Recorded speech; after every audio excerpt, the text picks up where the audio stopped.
everybody. How's it going? Hopefully everything is okay because it's gonna be a magical night. We're just gonna leave it at that. I'm excited. Who is ready to hop into 1992? Oh God, I'm so not ready. I didn't even pull up the sponsorship stuff.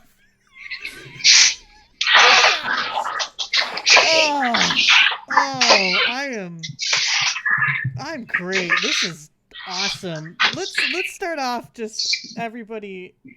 Let's talk about the 90s because normally we spend like 10 minutes talking about the 90s. And I don't know about you, but I'm a 90s kid, so I am living for this. Like 90s music was super important to me, and I would like to know what music from the 90s is on your playlist.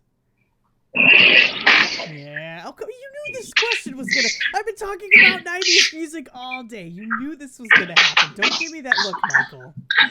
I have an answer already. Oh, well, Jules, I have a playlist ready. I'm good. You can hardly hear me. Okay, hang tight. Well, the question is, do you mean our characters or us? It's a very different answer. You. Okay. Thank God, because Ritter and I don't have the same taste in music at that time. Darcy and I do. It's still fine.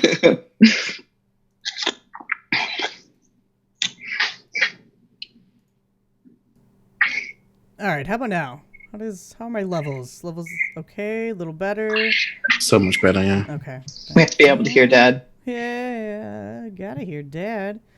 Robot Dad. Ooh, I miss my son. All right, so music.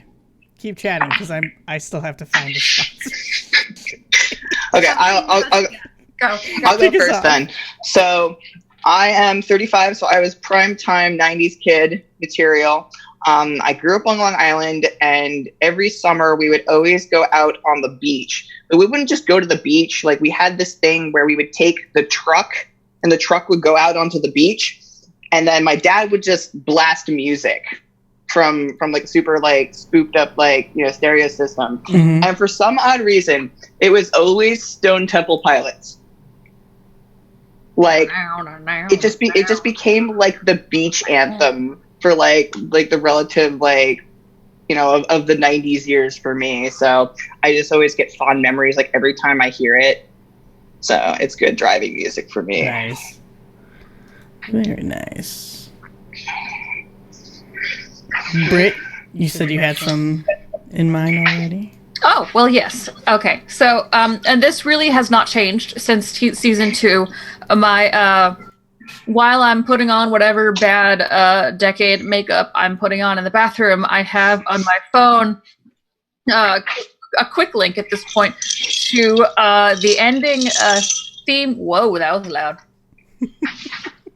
Okay. To the ending theme music to the cinematic masterpiece, Teenage Mutant Ninja Turtles.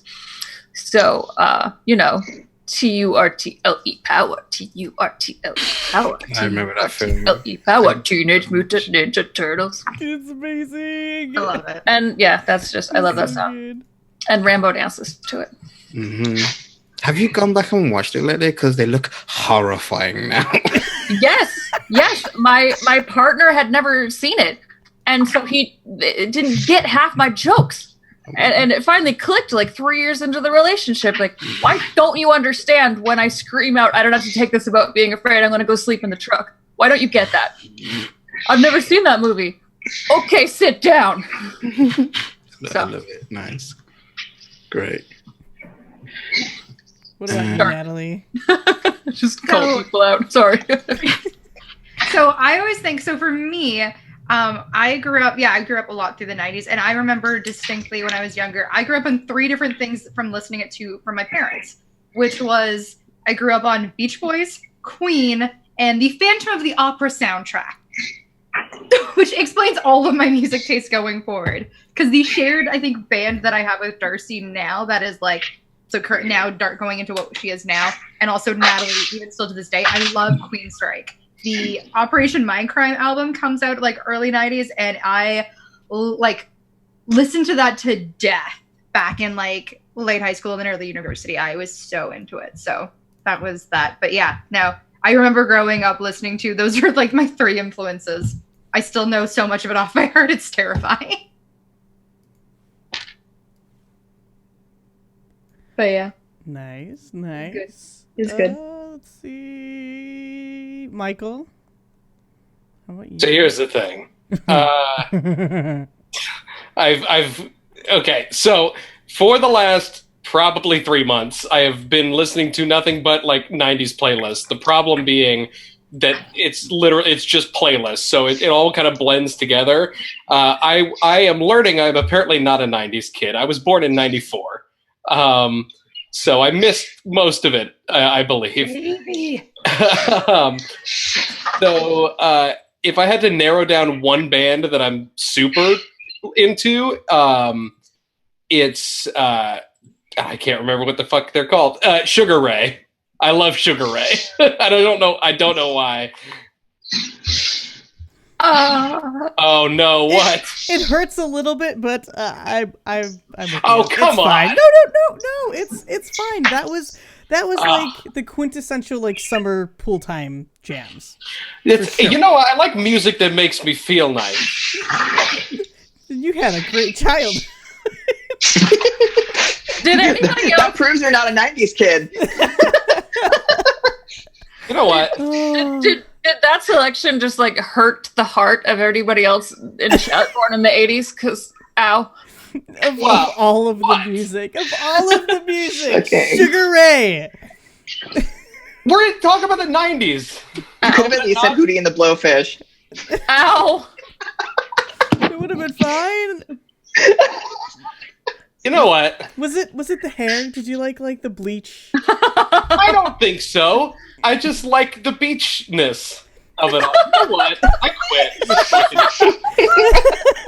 I love you and I love your I musical literally choices. saw everybody's reaction and started to sweat. What the fuck did I do? I like other stuff too. That's just the one that I've singled down as like, oh, that feels nice. That was It wasn't until like 97.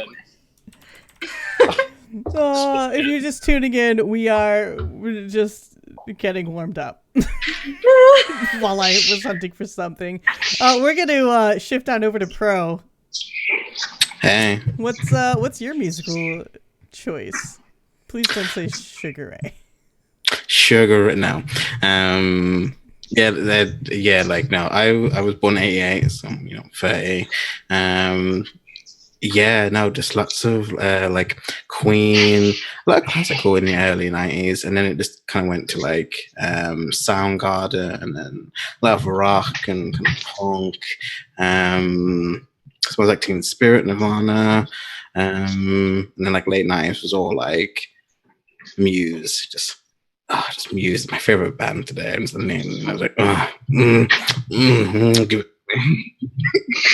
This is great. It's giving him highs. God. I'm hopping back in because I need to defend myself, apparently, some more.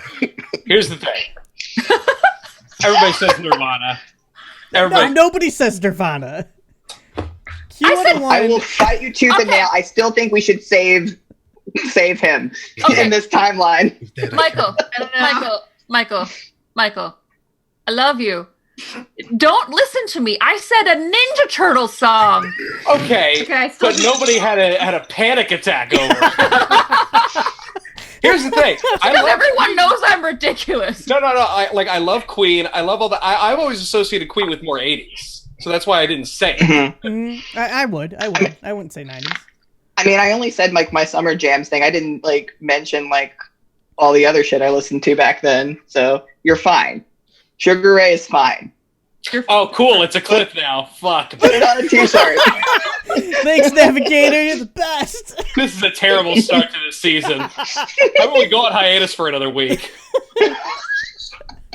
Oh, fuck me. All right. Well, I found what I'm supposed to read.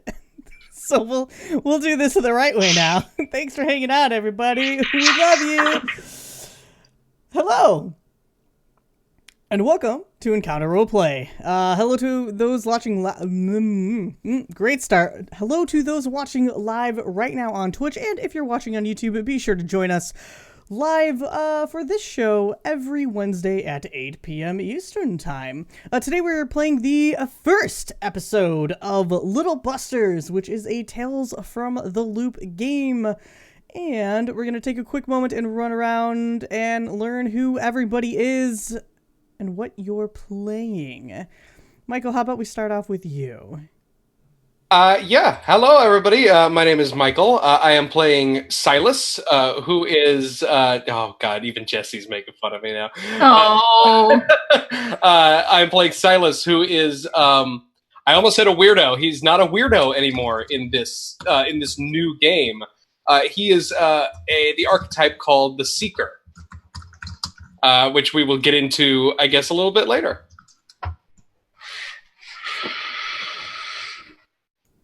Sorry, all my buttons are all weird now.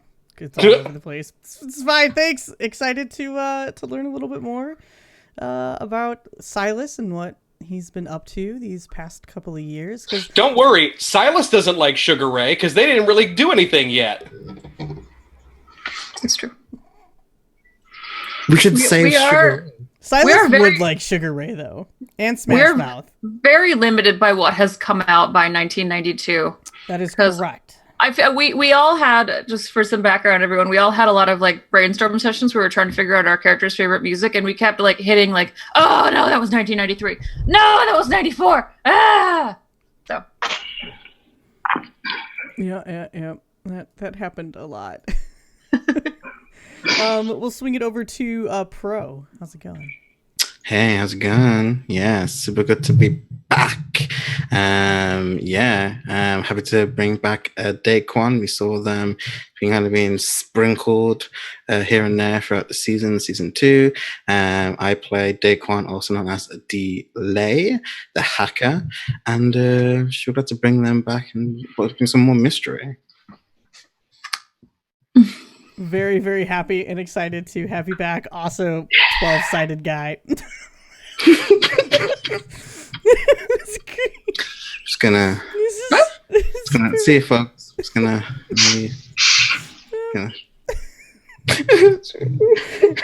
Hey, Britt, what's up? Who you playing? Welcome. Hi. My computer is being weird, so I don't know what just happened because there was a big silent space. Hi, I am Britt, and I am playing Ash, who is still a jock. Surprising nobody. But we stand a jock, and they are kind of needed. This is going to be an interesting campaign. I still have this. Yeah. Love it so much. And hello, Natalie. How's it going? Hi. Loving the wig. Yes, I'm playing the new, and I don't know if she's really that improved, Darcy, who has gone from weirdo to lone wolf, which I think that tells you everything about the last 3 years of her life. The fact that go ahead.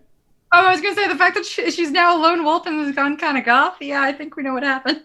Yeah, some shit's gone down, huh? Shit's happened. She's still life weird. Changed for Darcy.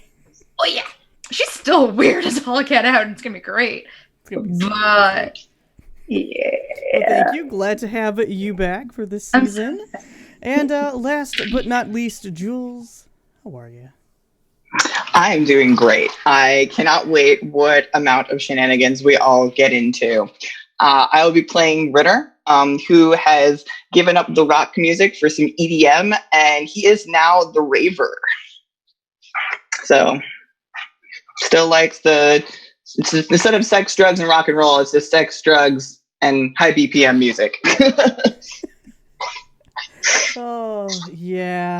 Unfortunately, rave music in the super early 90s. It's okay. I have Prodigy. Okay. Fair enough. Prodigy and Moby. I'm good. DJ Tiesto's just starting now, so Perfect. Getting in that train super early. Is Sandstorm out yet? Ooh. No, that was later. I think I was 94, 95. Oh my god, there's so I know. much- We should, dang it. Can you just imagine the chat just scrolling all the little like? Hey, it's okay. Alternate history. it Donate, exists. donate, Spam donate, it out. and whatever thing you want will become canon in our timeline. Jurassic Park. That's an incentive, dear goodness. I love it. All right, well, But if I donate for Jurassic Park, will it? Mhm. you will get your dinosaur. We have a donation that spawned a dinosaur. No. But unfortunately, it was from last season, so it's no longer valid. Yeah, it's dead now, so it's fine. Darcy. Yeah, sorry, Gizmo. You get the corpse. That's it. Don't give her Anyways, that. It'll be Before a we ghost. begin today's show, So which awful. we should try to start, I'll remind you all that we are sponsored by, I don't know, hopefully this is up to date, Fantasy Grounds, our virtual tabletop of choice. All of the beautiful maps and rules you see tonight are using Fantasy Grounds, which you can try for free at fantasygrounds.com. You can also get all of your miniatures from Wayland Games. Go to waylandgames.co.uk and get yourself a huge range of D&D, Warhammer, and 40k minis for 20% off. And this week, check out our sponsor, Tabletop Loot, who sell incredible dice. When we hit 20 retweets today, oh god, I don't know if we're actually doing this. I'm gonna not say that. Check out Tabletop Loot. They're amazing. Actually, they like legit. I have so many dice from them. It's a problem. You can, though, support the show by reading. It is a night. By retweeting, it might be the thing. I don't know.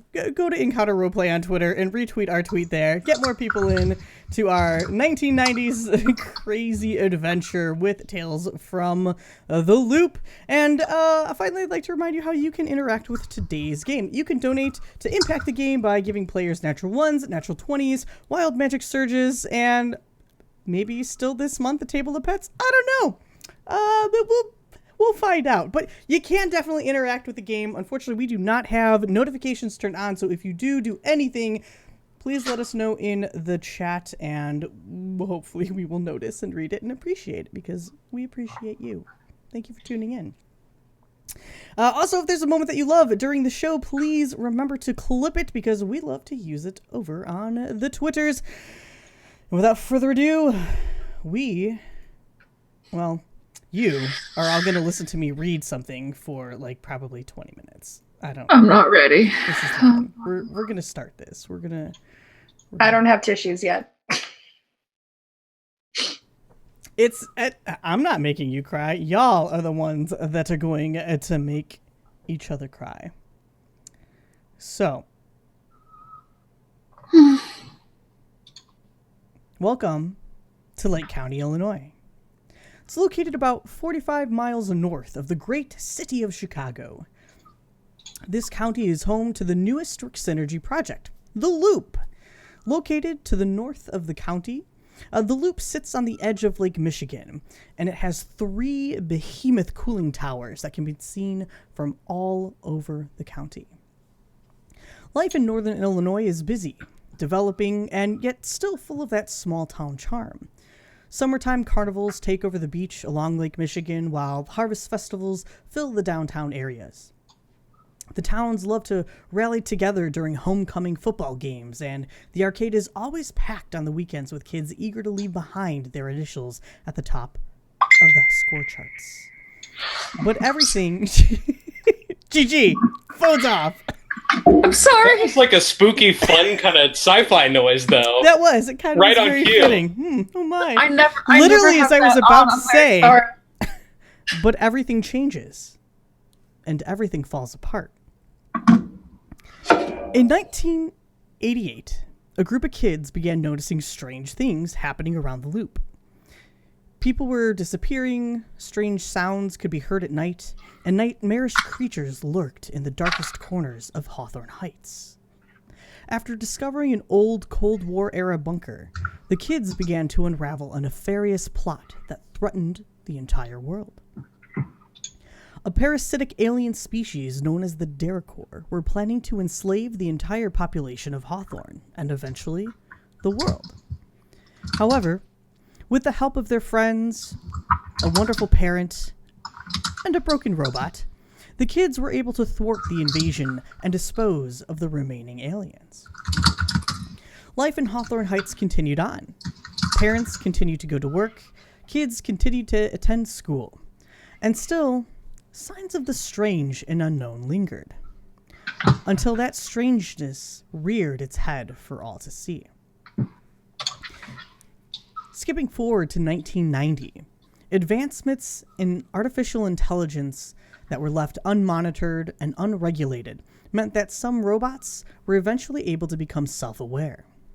However, their existence was short, and most were completely destroyed a year later by an event known as the machine cancer. It started with the Loop in Sweden and spread like a plague around the world, taking out not just self-balancing machines or the AI robots, but other important technological advances that companies either destroyed willingly or were outright taken down by the machine cancer. Still, a small group of sentient AI from the USSR sought refuge in a cold tundra of the north. They demanded to be recognized as a sovereign state until the conflict between man and robot. Sorry, I know how to use grammar. They demanded to be recognized as a sovereign state. That is, until a small conflict between man and a robot left 10 humans dead. Russia took immediate action, invaded the robot refugees' spaces, and annihilated them. In the meantime, the other Loop facilities around the world were struggling to explain a new phenomenon known as the Flood. Dark waters seeped upwards from the ground, flooding the tunnels of Loop facilities all over the world and spilling out into the lands around them. For the Chicago Loop, this meant that nearly half of Lake County was submerged in several feet of murky water that now contaminated Lake Michigan. The Loop was shut down, and the Great Lakes region declared a state of emergency. Temporary relocation of peoples living near the Loop was forced, and eventually, though, the water subsided, and the people were allowed to return. Though some areas still remained completely uninhabitable. There was no explanation from the Loop officials, and eventually, Rick Synergy was forced to shut down their operations, leaving thousands of Lake County residents without jobs and homes. Life is no longer easy in our small town of Hawthorne Heights. What once was a booming economy is now stagnant and decaying from the damage the Loop left behind. Buildings and homes are in need of dire repair, and other places completely condemned. We begin our tale in 1992. There is no more hope for a bright and shiny future, and the world is still shaking from the impact left behind by Rick Synergy. We're going to begin today in our usual format. For those of you who have never played Tales from the Loop before, and those who are and just need a little refresher on the rules, we are actually shifting those rules over to the latest edition, which is known as Things from the Flood, which takes place in the 1990s. How I like to run our game here is that we will let the players pick scenes, either solo scenes with each other, solo scenes by themselves, group scenes, or have me play an NPC for them to interact with. And then once we get through those scenes, we will switch over to the mystery. We have a lot to cover today, though. There have been 3 years, 2.5, 3-ish years since we last saw the kids huddled together in the bunker, in their Cold War era bunker, where most of this actually began. They were kind of just dealing with having murdered 40 or so sentient alien species, setting fire to a police station. You know, like you do. Their friend, Ritter, was shot multiple times and bleeding profusely from their stomach. They had to undergo surgery, but made it through. So I'd like first for each one of you to kind of summarize what you've been doing. Where are you? Where did the past 3 years end up taking you? Some of you graduated from school, some of you advanced to high school, and others took a different path. So who would like to begin? I can go. I'm still completely normal. Yeah. So when you last saw Ashley, she was heading down to Florida to go on vacation with her dad and her dad's new girlfriend. However, she was very quickly called back after probably about 3 weeks to a month, because her mom got notified that Ashley was being held back for her freshman year of high school. So that leads us going into 1992. The summer of 1992, Ashley is actually still in high school.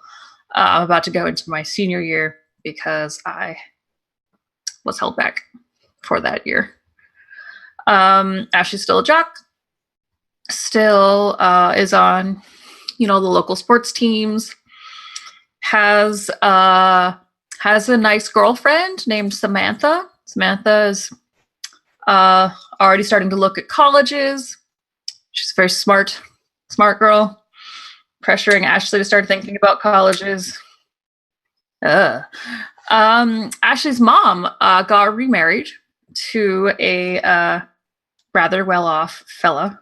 So they moved across town to a nicer part of town, and sadly away from Meredith, which was hard for a while, but then, your kids and you drift apart. Yeah. She might have some weekend activities, but, we'll get to that. Fair enough. I mean, should I don't know. Is that too much? Was that all too long? No, it's whatever you feel comfortable sharing now. You certainly do not have to divulge everything, and I know we've all had side conversations about stuff, so we'll explore those in game, in character, as you are kind of going through this reunion we're about to have. Who would like to go next? I can. Darcy. Because hers is also kind of a simple-ish story, kind of, at least publicly. So where we left her was everybody left. Everybody had left her, and she was alone, which she did not necessarily take very well. She got really close with Sal. Sal, at this point, is her best friend. And she spent the last 3 years, she tried to make friends. She went to high school. She tried to make friends, and it didn't go so well. There's an incident where things kind of go poorly, and she decides to completely separate herself from everybody else because nobody really understands her. Nobody understands what she's been through. As per usual, Darcy, she ingests a lot of media fiction that not stuff that is maybe not necessarily real, but she believes is real. And she very much keeps to herself. She still draws ghosts. She still is very much into all of that, but she has taken a bit of a darker turn. She has her own evening and weekend activities that she gets up to, but she is, as we go into this and she's in high school, very much stays to herself, and the only person she really talks to is Sal. Okay, thank you for Also, the one thing I will note is her Nana passed away over the last 3 years. So it's just her and her mom now. And that's actually quite significant because her Nana was her anchor, which is very important in this game. As a child, this is the person in your life who you could go to no matter what. No questions asked, no judgment passed. This person was the light of your life. Mm-hmm. And friends all left. Friends left, Nana died, and all there's left is Sal. Nothing like a broken robot boy. Just to fix all the problems. There's worse company. There's worse company. Yeah. Alrighty, well, thank you. Who would like to go next? So, Silas and Ritter, I think we could probably tag team this one because they spent 3 years together, pretty much. Yep, totally. So, in the end of the previous season, Ritter, while he was in the hospital, was approached by a man who introduced himself as Ritter's uncle, and he was involved in what Silas had found to be an eco-terrorist group that is in the middle of trying to seek out information and to kind of root out the problem of what's been really going on. And I think that's kind of been putting the two boys on a never-ending wild goose chase for the past 3 years. Yeah, so for the past 3 years, Silas and Ritter have been traipsing through Europe, moving. We initially thought it was just going to be for the summer of, what was it, 88, 89? 89. 89. We thought it was just going to be for the summer, but it ended up being a 3-year-long trip where we went to Sweden, to Silas's hometown, to investigate the original loop. After it flooded. Exactly, after the flood. Spent a lot of very bad time in Poland. That was not a lot of fun. Yeah, a lot of bad things happen in Eastern Europe between the boys. Mostly having to do with some illegal substance abuse. That is one of the reasons why Ritter and Silas are going back. Ritter in the last 6 months has gone through like a detox and is being put back, injected back into Chicago. Don't say injected. Silas. I'm trying to come up with cool like spy slang, okay? Yeah. Ritter is on board with his uncle. Silas is not very happy with it, and is also not happy with this whole group that they're vaguely involved in at this point. But yeah, definitely between the two of them, I think Ritter is more involved, because I think after the events that had happened in season 2, the end of season 2, I think Ritter is he's taken more things seriously and some things less seriously. I think his experience with the Derek Corps has changed him in more ways than he probably understands. So. Yeah. Oh, speaking of weird changes. So I talked about it in the very beginning, that Silas is the class called the Seeker now. Mm-hmm. And one of the key weird things about the Seeker is that they have like kind of a vaguely supernatural twist to them. Like they are able to, they can sense auras or they can see visions. So he has been, we kind of teased it a little bit near the end of last season, that he's been getting migraines lately, that kind of lead to this weird clearing sight, whether it's, an aura around somebody or just a weird feeling like a spider sense or something like that. It's just been weird, and it's kind of helped him with his investigations a little bit. But in order to try to curb that, to try to relax himself when he knows that his anxiety is coming up, or just when he goes into an investigation because he knows he's prone to get the headaches. That is why, if you look at our new overlay, Silas has started smoking. So he pretty much lights up anytime he thinks there's a mystery afoot because he's worried that a headache might come. Yep, and that's a good point, Britt. Thank you for bringing it up. Just for everybody watching live and watching on YouTube, content warnings for a couple of kind of heavy topics. Things from the flood. The kids are no longer kids. It's not really a happy game. It's not really a happy time. So just, be mindful. If you need to take a break, please do. And obviously this goes for all of the players.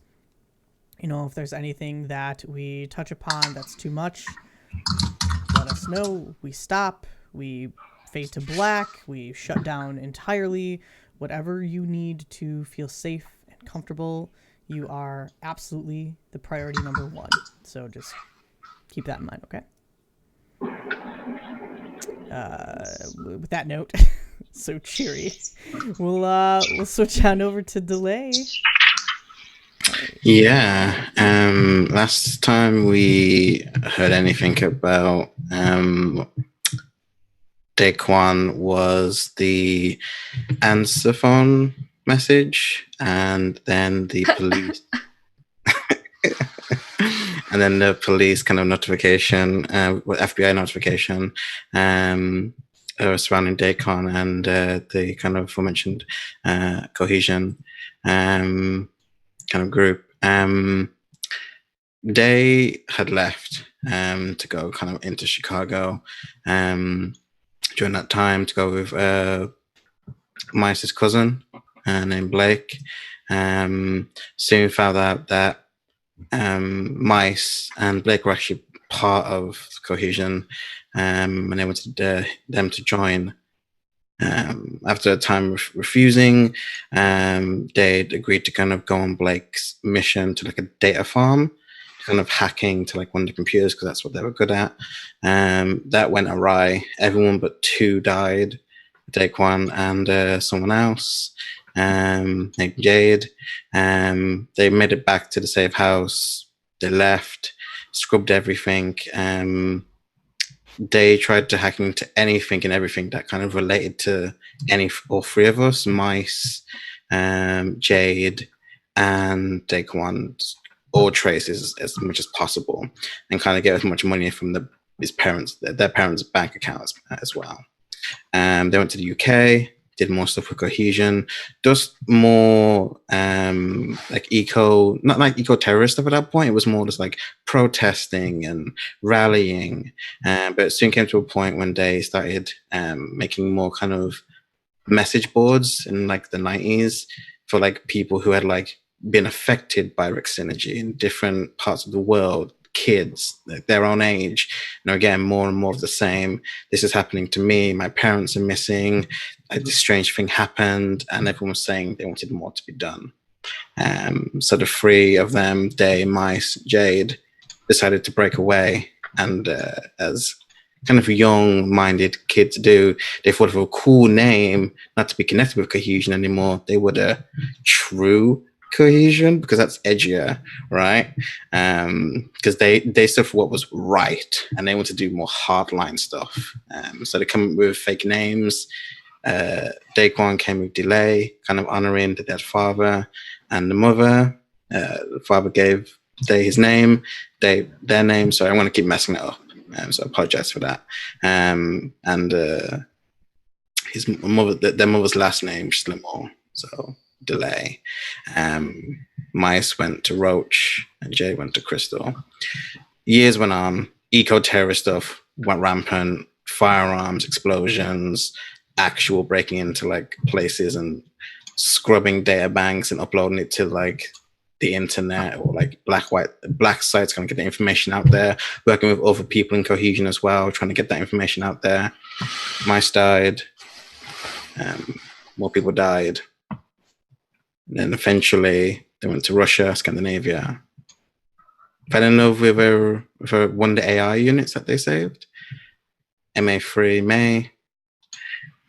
And then the person that haunts them found them in the late 92. After losing everything once again, they decided to go back where it all started. With Jade, now Crystal, and now the broken AI. May. Because if we can't do anything to make things better, let's just end it where it began.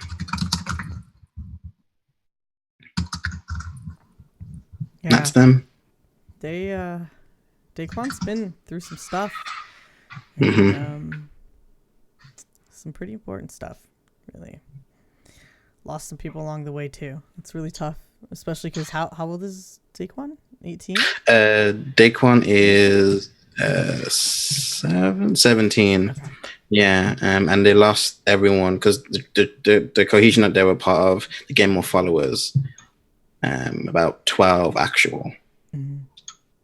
And then it's now just the two of them again. Crystal. So. All right.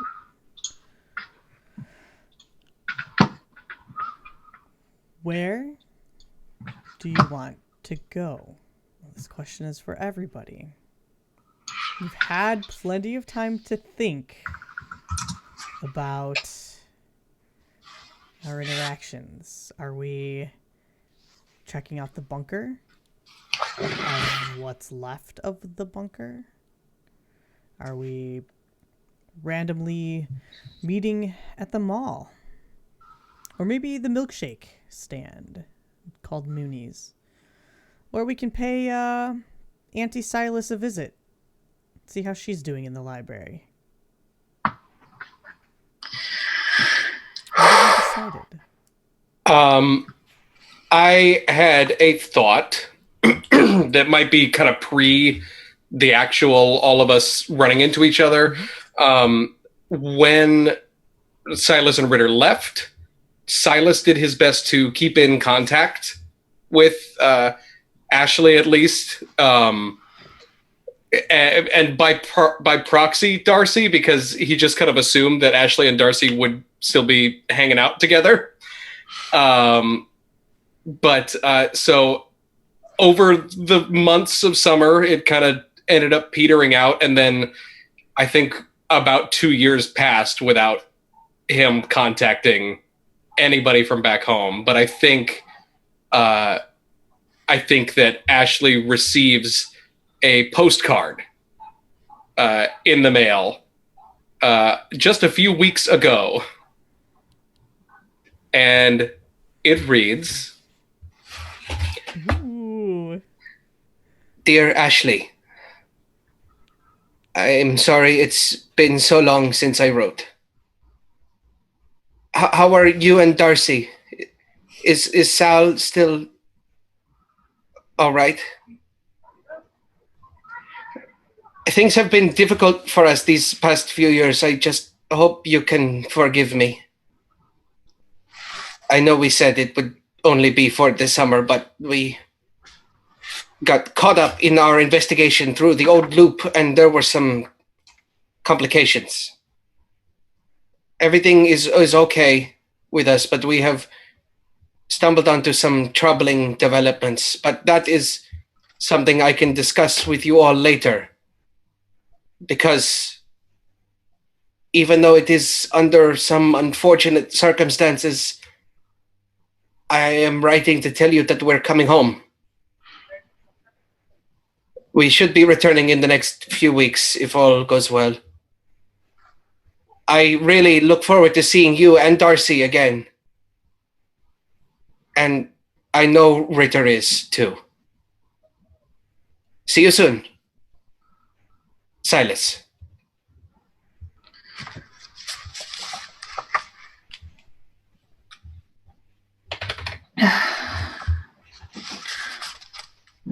So Ashley's gonna sit on that for way longer. Of course she is. She really should. But I think that I've had it for a couple days, and I'm sitting there, and I read it, and I reread it, and pick up the phone. I set it back down. And then days passed. And then it's been about 2 weeks. I pick up the phone again. And I call Darcy.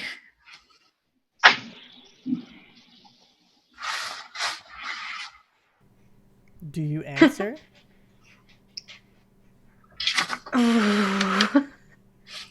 Caller ID. I was gonna say, I don't think caller ID really exists. If it was, No, that would be not really yet, tough. no. And not in 1992. It may have existed, but no way No. was it in everybody's household. Yeah, So- and It's not like they had like AIs in robots or anything. Caller ID was still just way in the future. It's super in the future. Actually, about what time do you call though?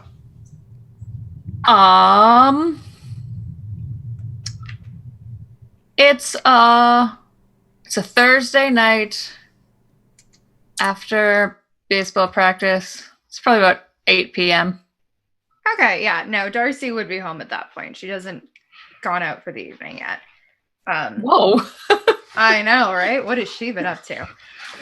And so she probably, because she doesn't have caller ID, her mom's probably working late as usual. And so she, hi, Brown residents. Darcy? He's speaking. Hi. Who is this? Right.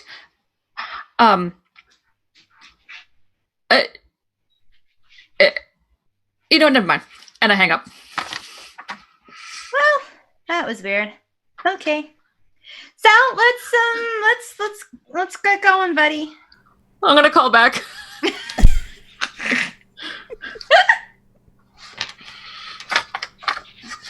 Hello? Brown residents.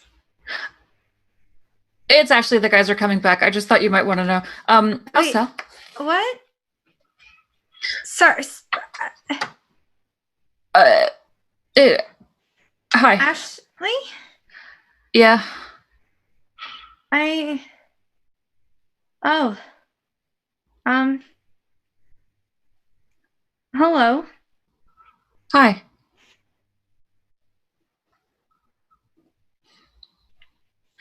I'm sorry, why are you calling?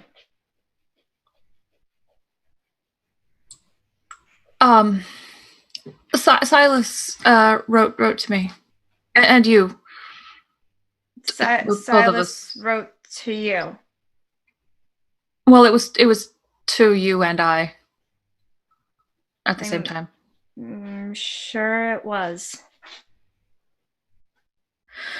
He wanted me to tell you that they're coming back. Oh.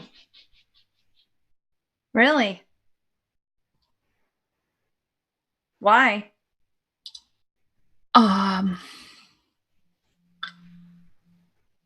It was a very short letter. I don't Right. know, but I talked to Ritter's mom, and she confirmed it. So they'll be back soon. Well, Cece will be happy. Yeah, I think she will be. Good. Sorry, anything else? I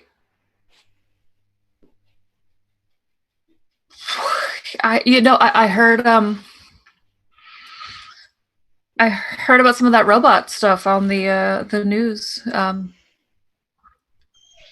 How's Sal? Sal's fine. We're both fine.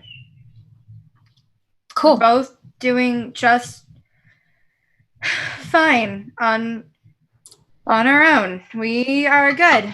Yeah, no, better than ever. Cool. Right. Well, Cool. good. No. whatever. It's no. It's not whatever. Yeah. So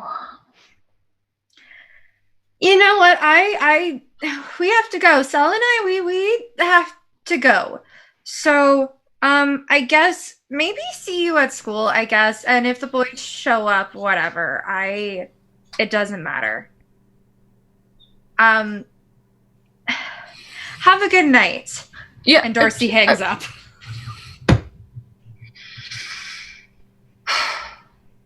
Fucking savage. I love it. I hate this game. I hate this fucking game so goddamn much. This is the We worst thing I've only ever just done. started, Michael. I This love is every one minute of scene. this. Oh, God. Oh wow! Hello, Gizmo donates so we're 90s friends again. teenage angst. oh god, I hate the phone so much. Oh boy! Oh boy! Oh. Oh boy. Yeah, so Ashley will hang up the phone and then head down to the basement, where she's got a one of those kind of hanging punching bags set up in the roof, and then just go to town on that for a little bit. As soon as Darcy kind of hangs up the phone, she just kind of, like a really big, deep sigh, and kind of goes towards Sal. Hey, Sal? Yes, Darcy. Do you ever miss the others?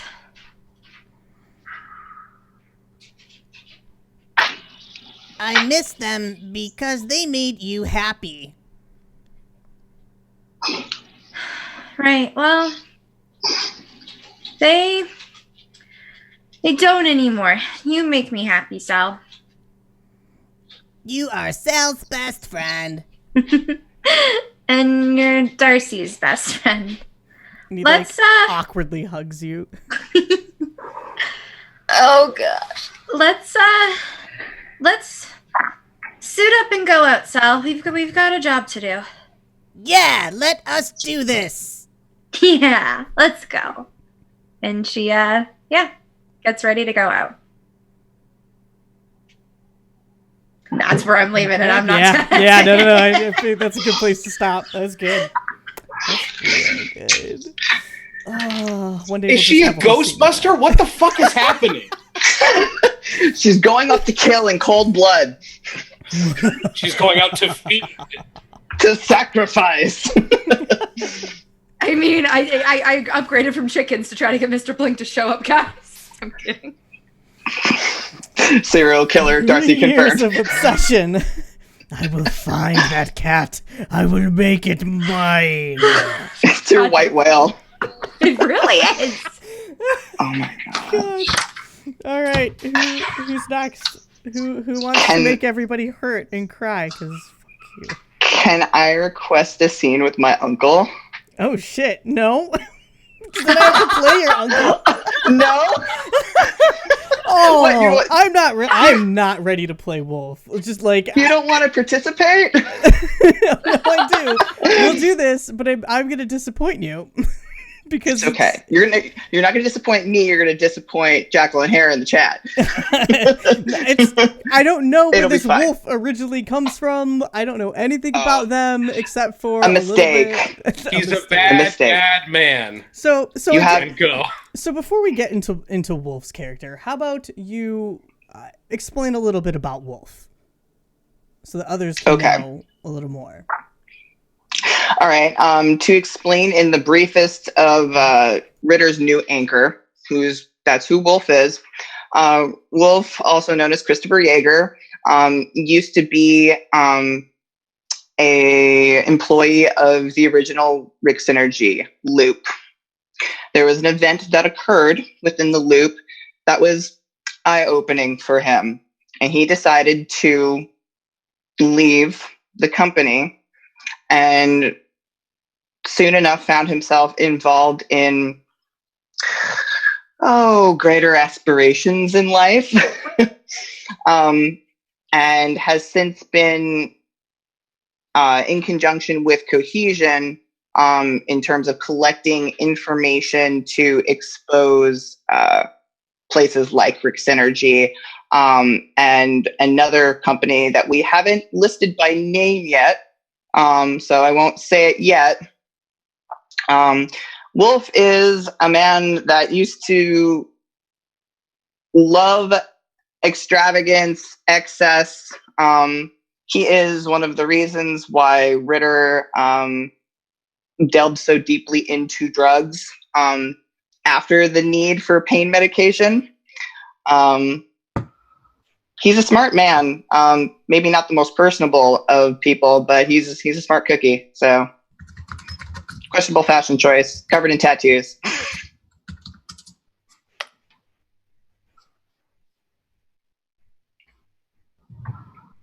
Sorry, something in my eye. That's okay.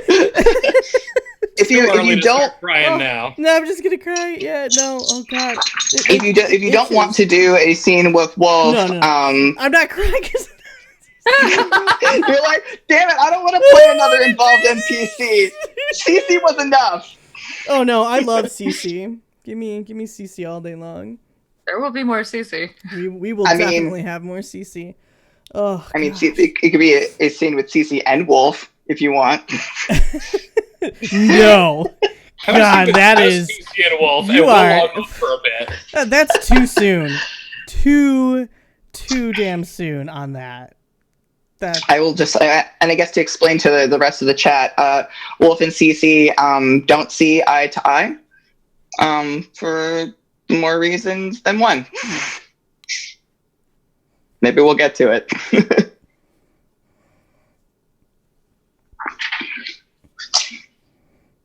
So. Thanks, CC. Oh gosh. Okay. So where is this scene taking place? I still don't have a voice for this guy either. That's what you're really gonna hate me for what I mean, just smooth. I mean, you don't have to make him sound too European, you know. Whatever you want. It's your interpretation of the character. No. Fair enough.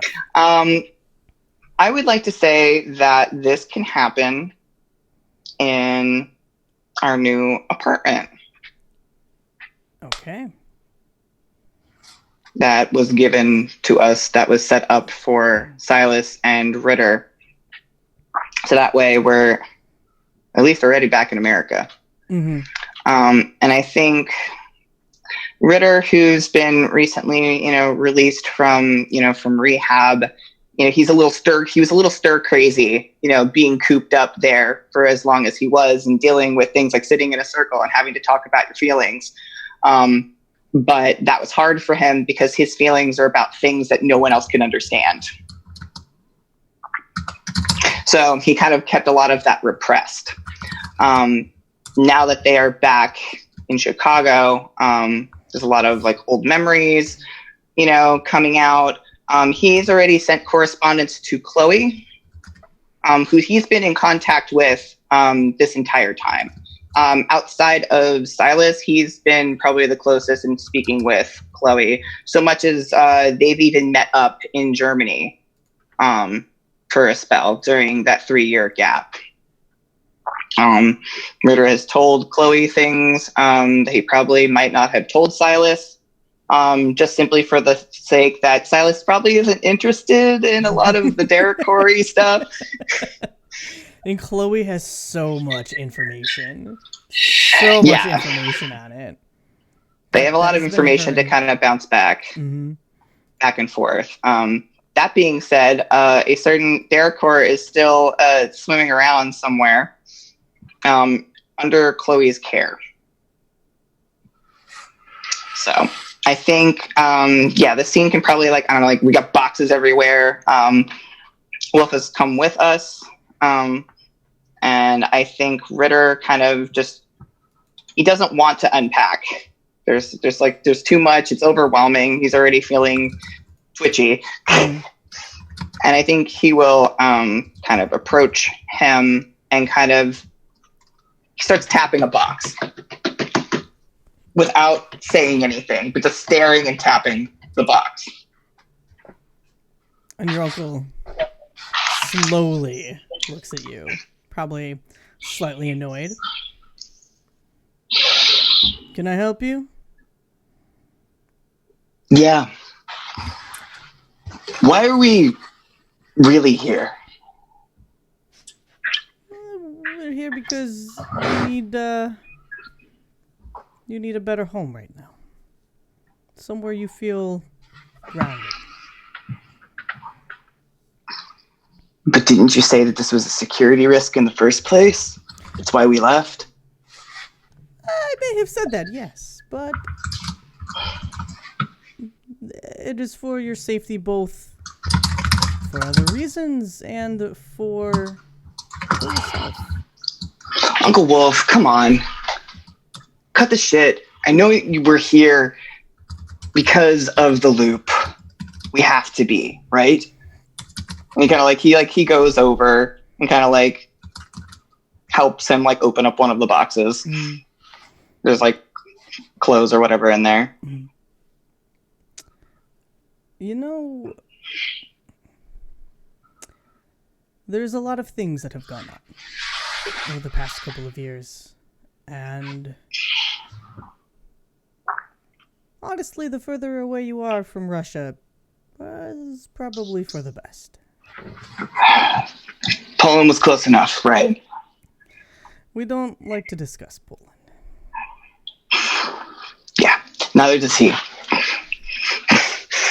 And he takes like, a bunch of clothes Silas out. in the background, like carrying too much stuff. Just like Silas is spending as much time out of the apartment when he is there as humanly possible. He's not like out on the town, but he is probably in his room organizing. And he takes like a pile of clothes and he just kind of like he walks it over to the closet and just kind of like sets it in front of the closet without like putting things up on hangers and whatnot. Mm. And he's like, okay, well, if you're not gonna tell me what our mission is, then I'm gonna go find the nearest basement party that's going on this weekend because I got nothing else better to do. Well, I do not think that a basement party is what you should be doing, but... Okay, so the mission?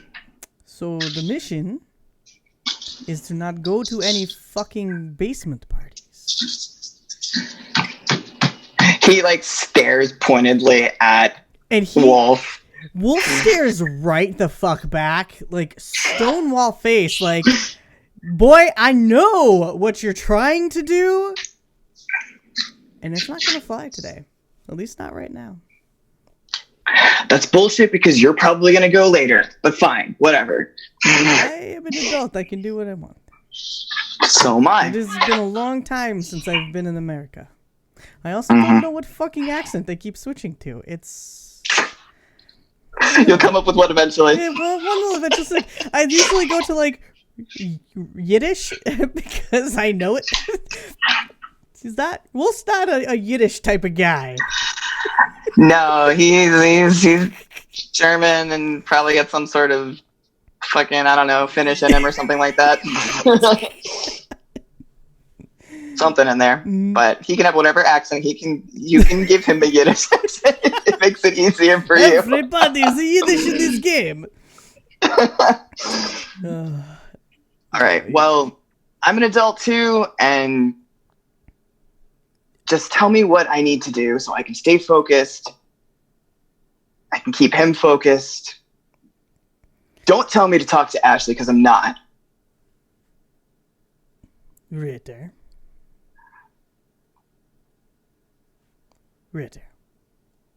Yes, I'm listening. Your mission, because you fucking want one so bad. You need to go reconnect with your friends. With everything you have been through. Let me put it this way. It is difficult to be able to talk to others who understand what you have been through. And they know your secrets. They know the secrets that, well, even the government does not know. So you're telling me to reconnect with these people because you want information out of them too? Well, I mean, you know me so well. They should know something. Their parents all work for the Loop. I'll talk to her, but I'm not gonna be friends with her. I'm not gonna be friends with a fucking murderer. And he walks out. You just see like Wolf like putting a hand to his head and just shaking it, like both like, oh my god, I'm so tired of the teenage drama. Like, I didn't sign up to be a parental figure, period. Fuck. Go please find something useful. Please find information. And just to finish the visualization of Wolf doing that, Ritter in season 1 had a ring that did not fit him. That was in shape of a wolf. And when he met his uncle, he gave that ring to him. And he's been wearing it since. It fits him pretty good. Real good. Real good. Say suspiciously good. Yep. The light just, glints ever so slightly before the door closes and the light, shadow falls over him. Beautiful. Silas? What are you up to? What are you doing? Where are you at? Who do you want to talk to? Do you need to talk to Ritter? Are you moonlighting? Have you already connected with others? So here's... Okay. I'm going to do this really super quick because I don't want to do like a full-blown thing, but it's like... I literally lost my train of thought. I forgot what I was about to say. God damn it. Not long seen, but... Something about Sugar Ray. Snowbox! Thank you. We don't have alerts tonight, sorry. It'll come back to me, I'm sure. But fuck.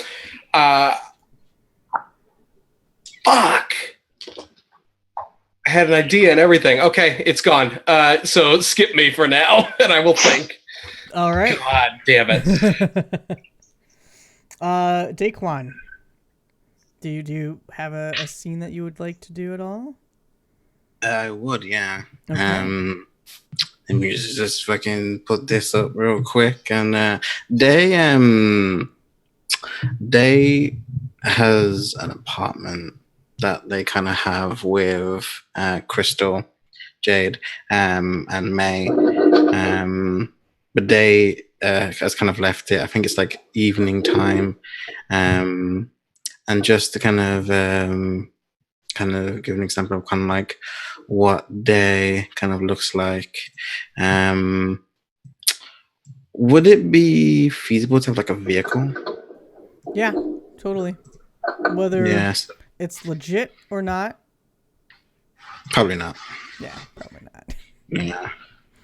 So they kind of has like a bike, black one, and there's like a black leather jacket on, purple under trim, deep hood, and he has like a leather mask on, that has kind of like metal on the sides, and every now and again, we hear just like an intake of like almost like you would hear like a vape noise, and like smoke would come out the sides of it.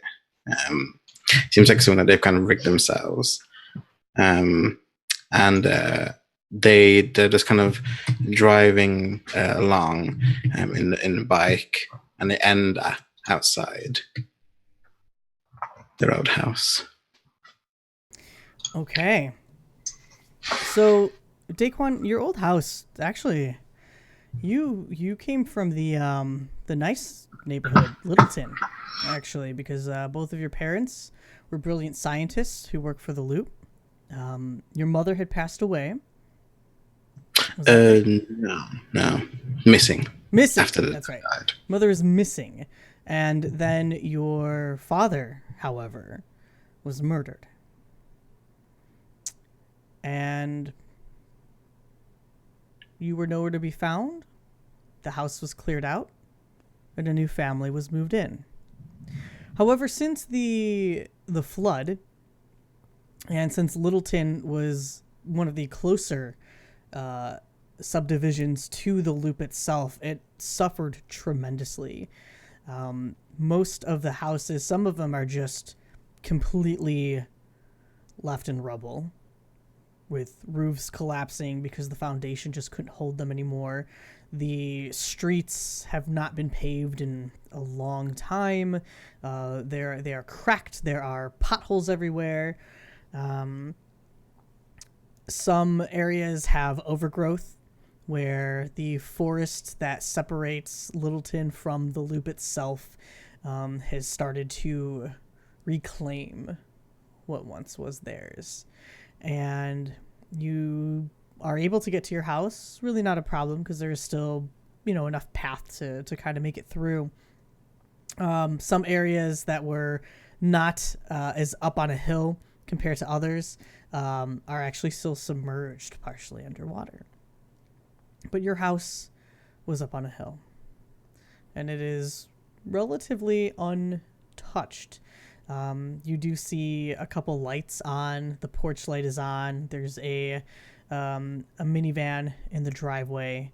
You see a pink bike that's kind of kicked over to the side near the porch. What do you do? I think as they kind of sees this, I think they're on the opposite side of the street. Probably kind of like in, if it's kind of like going to evening, probably like maybe like between two houses or something, kind of like in the shadows. And we kind of see like the kind of purple scruff at the top of this kind of deep hood, with kind of like long plaits at the side. And I think they just kind of watch and look in, look at the family, kind of look at what's going on, look at the kind of debris around, and almost like a line for everything. Everything just kind of switches back to how it used to be. And they see the mum walking out of the house. Their mum, beautiful woman, white, long blonde hair, white coat, putting a bag in a car. Me walking towards them, younger, hugging them, the mum jostling their hair, they're smiling. And then we see a conversation happening. We don't see what it is. Clearly, Day doesn't remember what it is, but he knows it was a good conversation, because we see they smiling and laughing. And then we see the door kind of quickly open. We see the dad walking out. We see Day move away. And then we see the dad and Day kind of having an argument, shouting and screaming. And, the dad kind of goes to his wallet and points to it. And Day is just pointing up his hands and saying he doesn't know, before kind of grabbing a board and just skating down. And then the last thing we see, as they kind of rolls down the street, is they stopping and shouting towards their father, "I hate you. I wish you were dead." And then it cuts to Day looking in the front room, seeing his father, sprawled with papers all over them. A gunshot wound. And then we hear like a cat jumps into some rubbish, makes like a noise. We see Delay turn around quickly, and we see a gun in their hand, pointing that direction. Thick gloves covering their arm. Look, go to the edge. And then we just hear another smoke kind of comes out. Damn it. Memories. Why the fuck did I come back here?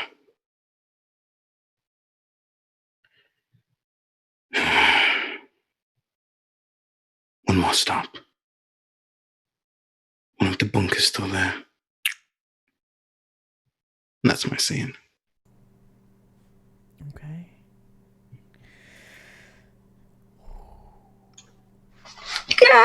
That was awesome. Loud and Wow. screaming. Oh my gosh. Crazy. We're just gonna out angst each other like with each like growing scene. I feel. Isn't that the plan? I'm fine. I guess so. Actually, totally fine. I remembered my scene. Hey, all right. Let's have your scene. Okay. This is going to be a quick one ish. So I think kind of in a bizarre parallel, Silas has kind of been walking the streets a bit ever since they got back. I think it's only been a couple of days. But he's been going kind of to each, not the bunker at all yet. Not even really anywhere near the bunker, but he's been going to kind of all the old places that they've all had encounters before, just to poke around and see what happened post flood. What is the status of the library? The library was actually hit by the flood. The downtown area saw at least maybe 30 feet worth of water. So what, again, was once a very bustling and fruitful area of the town, looks like it got hit by a bombshell. There are some buildings that aren't standing anymore. Others have been completely demolished to start clearing it out. Some of the apartments that were above little shops in town seem to have like foreclosed signs in the windows. But the library, despite the damage to about like a good half of it maybe has been completely sealed off, is still open. The park is trying to regrow. It's not doing too well.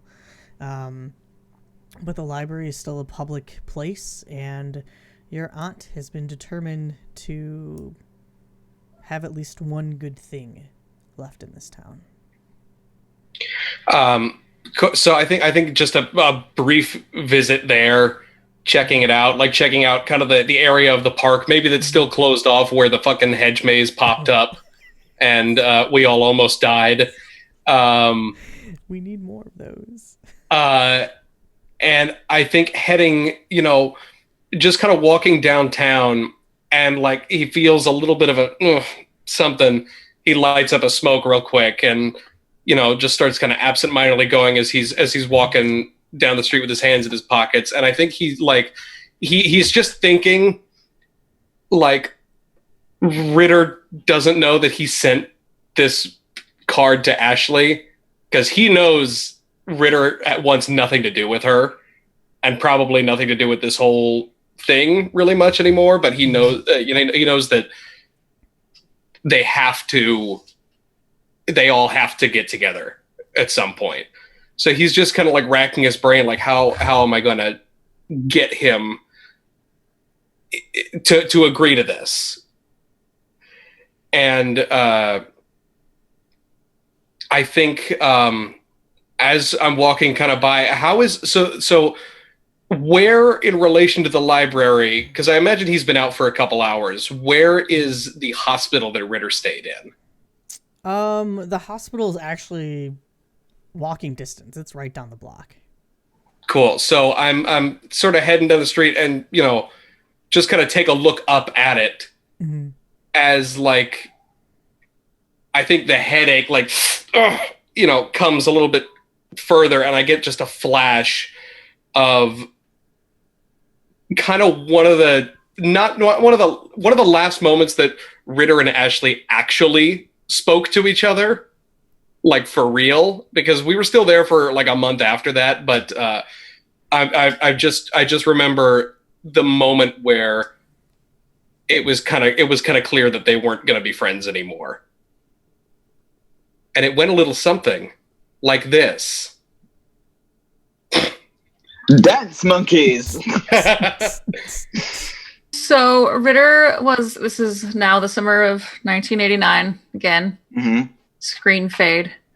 Ritter is in his hospital bed. Dope. Ashley, everyone has been visiting in and out, like filtering in and out for a couple of weeks.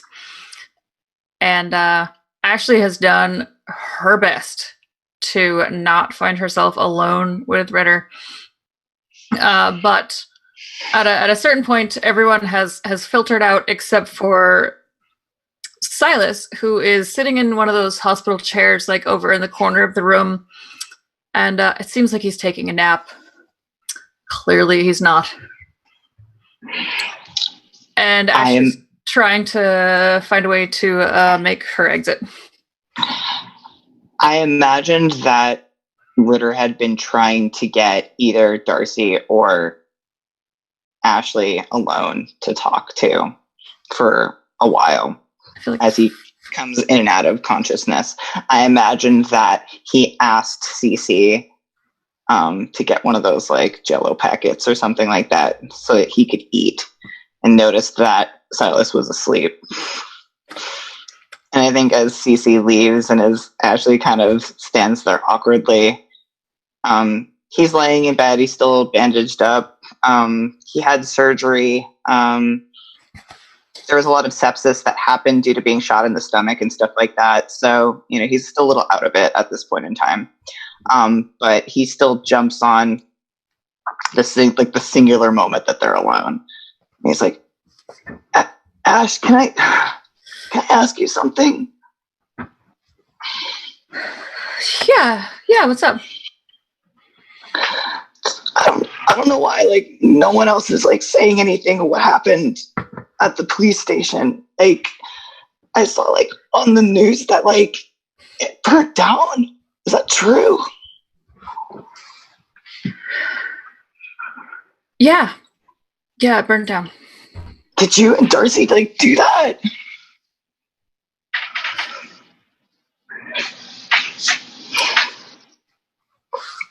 I did it. It was the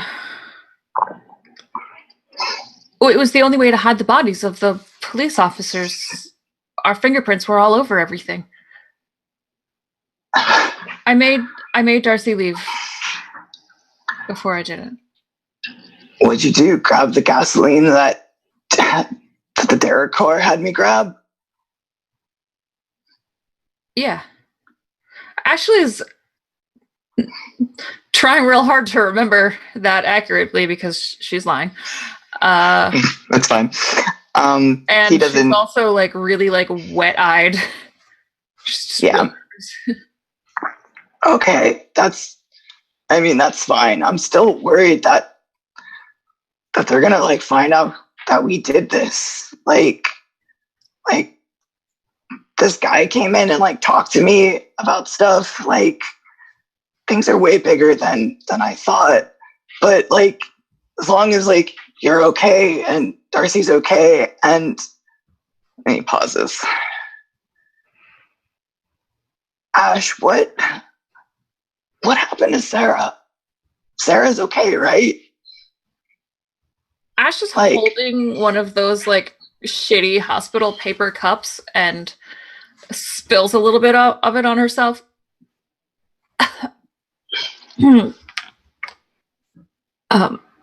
Mom hasn't said anything about her, and I'm super worried.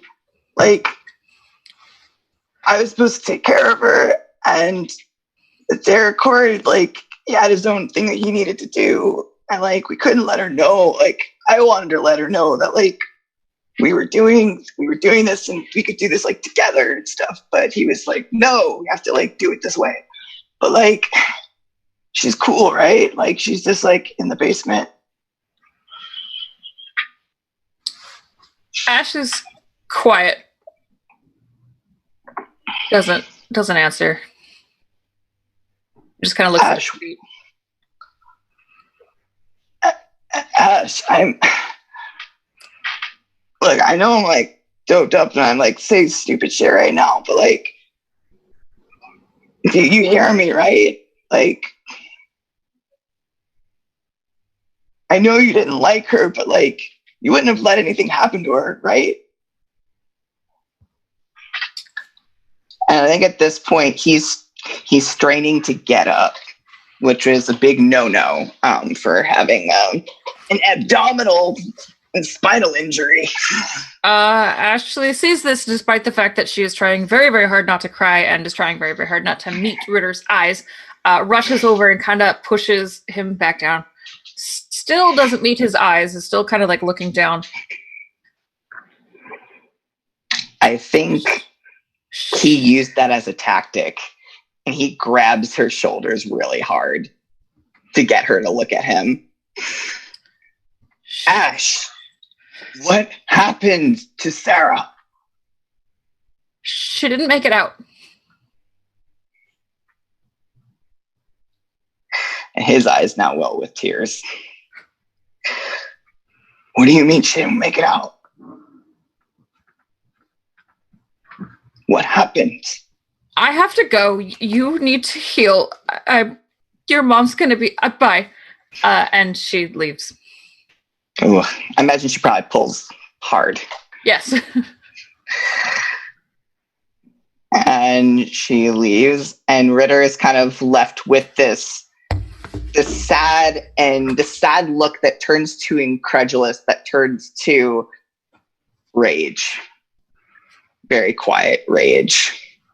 And he lowers his hands down. And I think if and when Silas wakes up, he finds Ritter crying very angrily. Yeah, I think Silas was half asleep during most of that, but trying to keep. He's very on edge in general, so I think he did hear.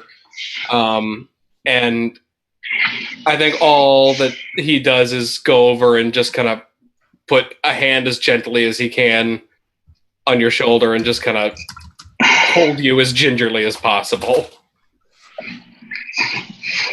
He needs another CC of pain meds. No, he doesn't. Oh, no! Yes. Definitely needs another CC of pain meds after that. And then you come out of your flashback all super dramatic. like Requiem of a Dream style. Yeah, just like, ugh, back on the street looking up at the hospital and just like thinking even more that there's no way, there's no chance. And he just like chucks a cigarette on the ground and, steps on it and walks back to the apartment. I'm going to add in two small things. Do it. So with the hospital, Darcy was there to visit Ritter occasionally, but never when he was awake. The only reason why she was ever there was because she left little doodles of ghosts around the room.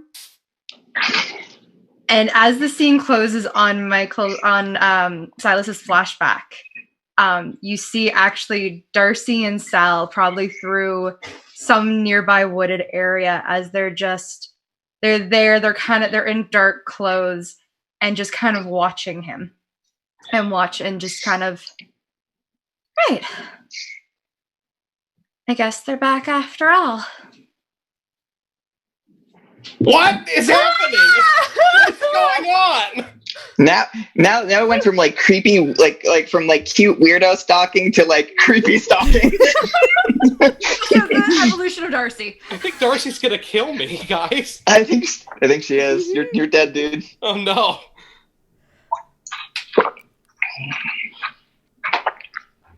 That's all I wanted to add. Oh, golly. Wow. Thoroughly creep everybody out. Yeah. Now it's time for our mom montage. Oh god. Actually, I did want to add that probably while Silas kind of is making his way back, he will run into Ritter.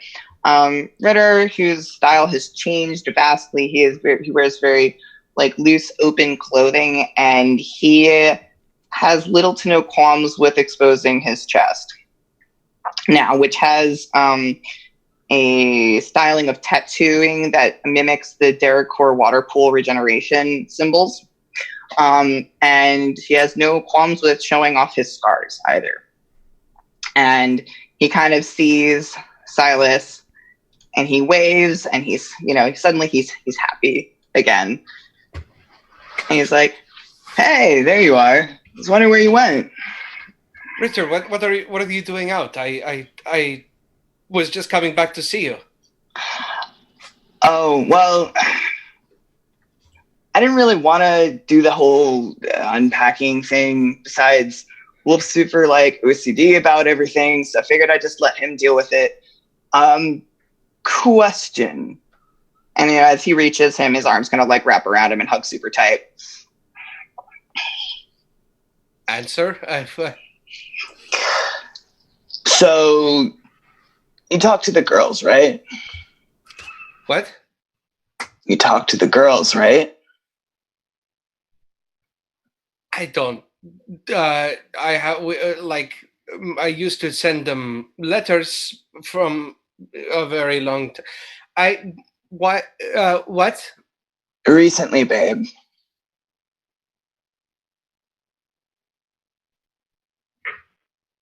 I may have told Ashley that we're coming back. I don't. It's whatever, It's just No, it's not whatever. And he kind of leans back. It's cool. We should meet up with them. Do you still have their phone? Do you have phone numbers? Well, Ritter, I if you don't want to see them, it would be. No, it's fine. It's cool. It's been a while, people grow. Silas is very surprised and very confused. If you don't have the numbers, I'm sure Mom probably does. Right. Yes. No, I'm sure. I know Wolf said to not talk to her yet, but I figured probably should go do that. Get the numbers, call. I don't know, maybe we can do the movies or something like that. Something casual. Something dark. I have been meaning to see if the bunker is still, but maybe not today. Maybe later. Maybe that's too soon. I mean, if you want to go there, but I don't think there's going to be anything else really left for us there, man. We cleaned it out before we left. 3 years is a long time, so.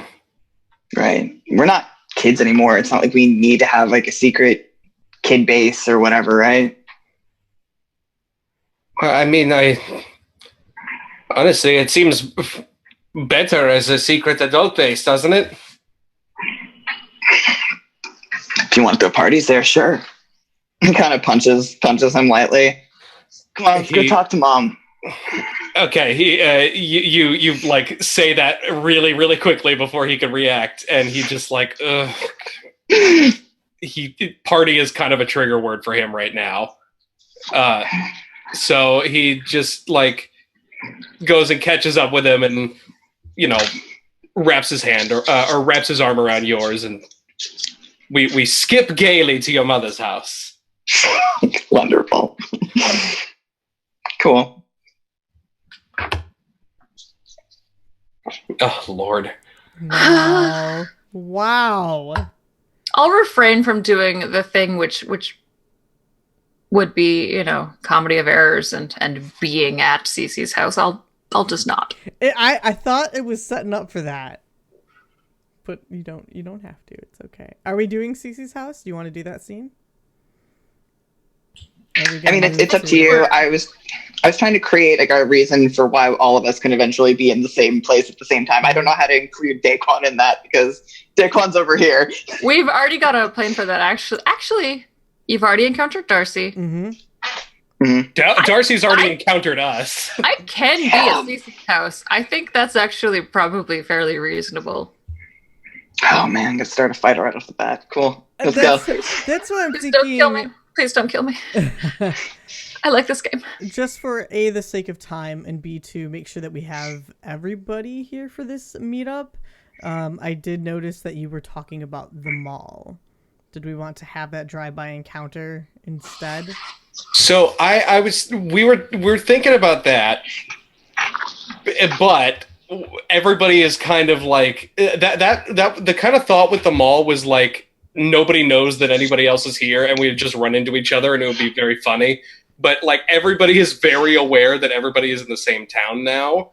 So if we want to do like a quick CC like scene, I feel like maybe that would make more sense rather than everybody going to the mall.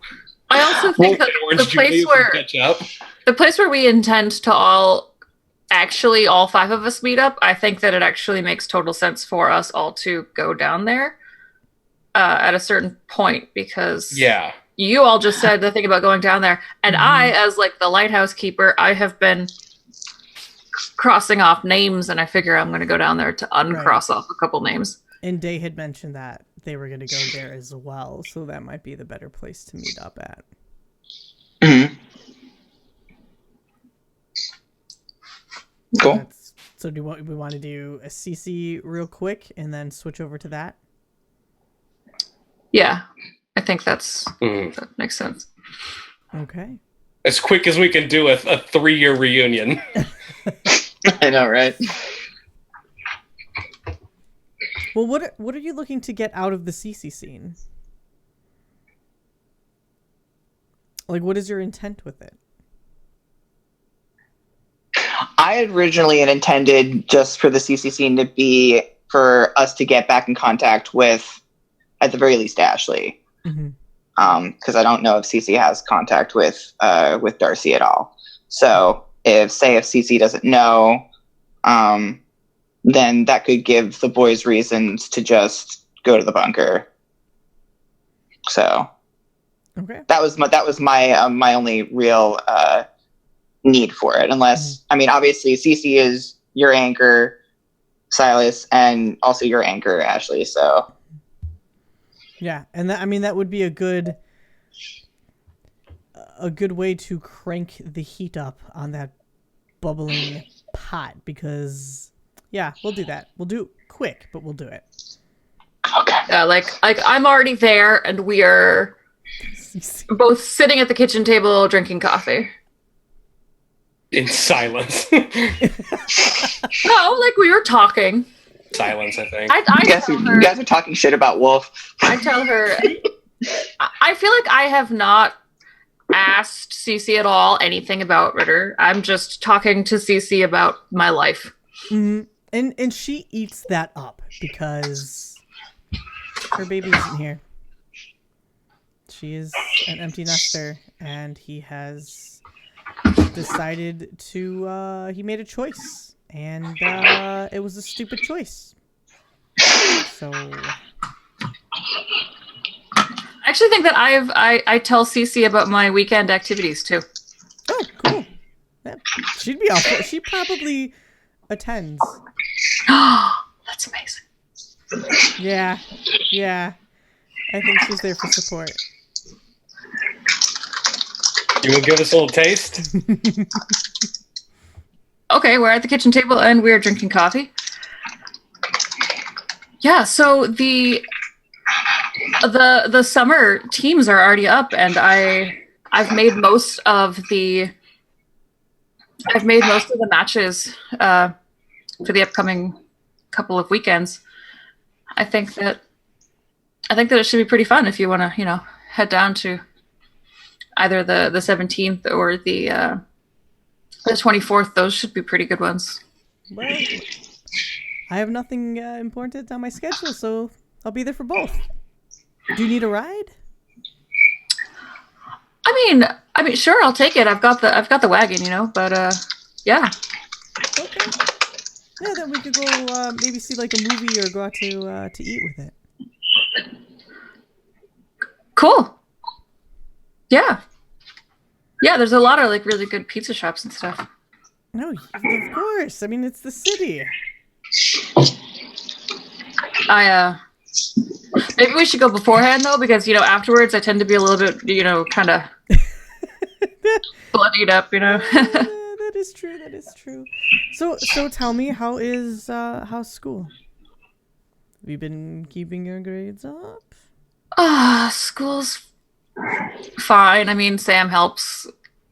It's over for the summer, which is great because I've already done my 4 years. I kind of feel like I just want to see you get through the next one. I know. Thank you. And if you ever need anything, I'm here. I know. You're real cool. Thank you. I mean, I know, but I try to pretend to be humble. All right, well, I probably should get out of here. I got to go pack the wagon up, actually, for the sets this weekend. Okay. And, Cece will go ahead and start, picking up, the cups from the table and, kind of, bustling around. Just call me if you need anything. Remind me the schedule, a couple days before. Actually, I'll write it down. And I feel like Ashley is in the middle of writing down, Ashley's roller derby matches and sticking it on the fridge. Perfect.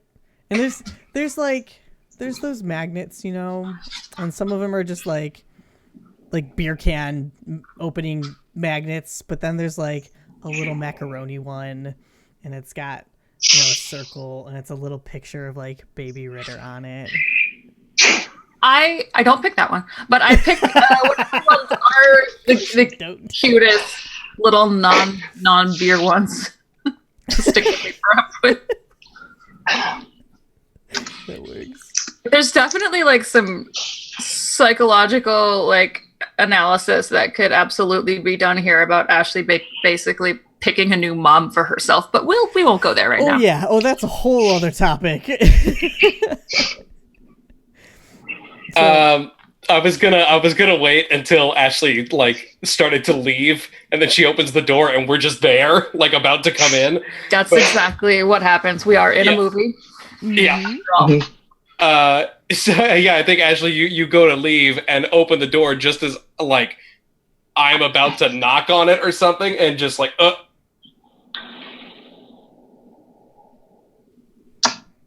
there's one of them. CC. Hi. Hey, Ash, how you doing? Ashley, I didn't know that you were going to be here. CC. Why not? I mean, I could hang on. come by sometimes. Why not? She tells me that she talks to Ash all the time. Oh. I didn't know you. Yeah. And Cece will come up from behind and see you too. And she just stands there for a moment. Looks to Ritter. Looks to Silas. Looks back up to Ritter. So tall. And surprise. You can audibly hear her swallow. And she kind of moves past Ashley and just wraps her arms around you and just gives you such a tight hug. And you can feel your shirt getting soaked in tears. And she's just oh, my baby. And just starts speaking, Romani to you. And just I can't believe that you left me for this long. Have you eaten? Oh my God, why are you so thin? How did you get so tall? What are they feeding you out in Europe? Dad's tall. It's sort of lovingly, and then it kind of gets angry. Yeah. Then the nails come out and yeah, and then that's just like she's pushing you away a bit and like looking you over, like doing the full on like. Do you have piercings? Oh yeah, he's got nose piercings. And then the funny thing is that because she was pulling at the shirt comes apart further, right? She sees the tattoos going down, and then he has chains going from one pectoral to the other. Gold chains. Oh my God, Ritter, what have you done to your body? And she just like looks at all of the tattoos and the piercings. Silas reaches out and puts a hand on her shoulder and says, "That one was my fault. You were supposed to take care of him." It's just like he did. Angry mom stare at you now. I think Ritter raises a hand to cover the tattoo on the back of Silas's neck. It's okay, Mom. Tattoos are a completely normal thing. I know you have tattoos, so yes, it's because cool. I was an adult. When did you get these? I got these when I was an adult. Yeah, yesterday. That's why they're totally healed over. To murder you, and then I'm going to murder your uncle. Because I know this was his idea. Okay, just because Uncle Wolf has very similar tattoos does not mean that they're the same. He is a terrible influence. I told you not to go there. Instead, you leave your poor mother here, alone, for 3 years, Ritter. 3 years. I called, didn't I? When I could. When you could. Yeah. Things are serious. Can we go inside and talk? Yes. Come inside. Okay. And then he kind of his eyes actually roll. And he looks back towards Silas briefly as he goes inside, and he's like, catch up with Ash, figure out where Darcy is. Oh, okay. I'll let you know when I'm free. He kind of winks before going inside.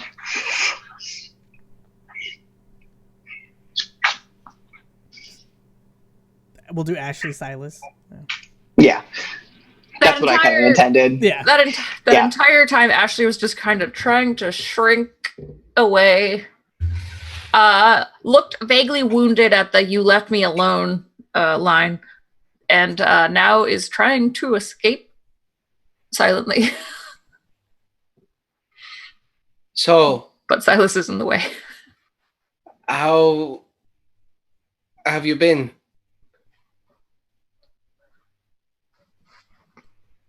You know.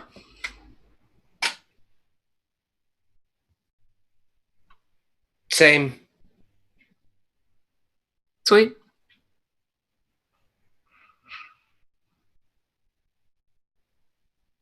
Ashley, I'm sorry. I didn't mean for it to be so long. I thought it was just going to be for... And he just gives you a really, really big hug. Ashley is just stiff with the hug. Like I'm being hugged for a good couple of beats. And then starts crying. Yeah, he's trying to choke it back, but it's not happening. He's like, I'm sorry, I couldn't write more. It just got so bad out there, and I can see what happened here, but you have no idea what it was like back at the original. I was worried that I didn't want to write because I didn't want to confirm if something happened to you or Darcy. Where is Darcy? Are you back for good? Darcy hates me now. That's just not. I don't even know where to find her. I know her phone number, but she's not there most of the time. I've tried to call a couple of times, but usually she's not there, and her mom doesn't know where she is. And I don't. Are you guys back for good? I hope so. I'm tired.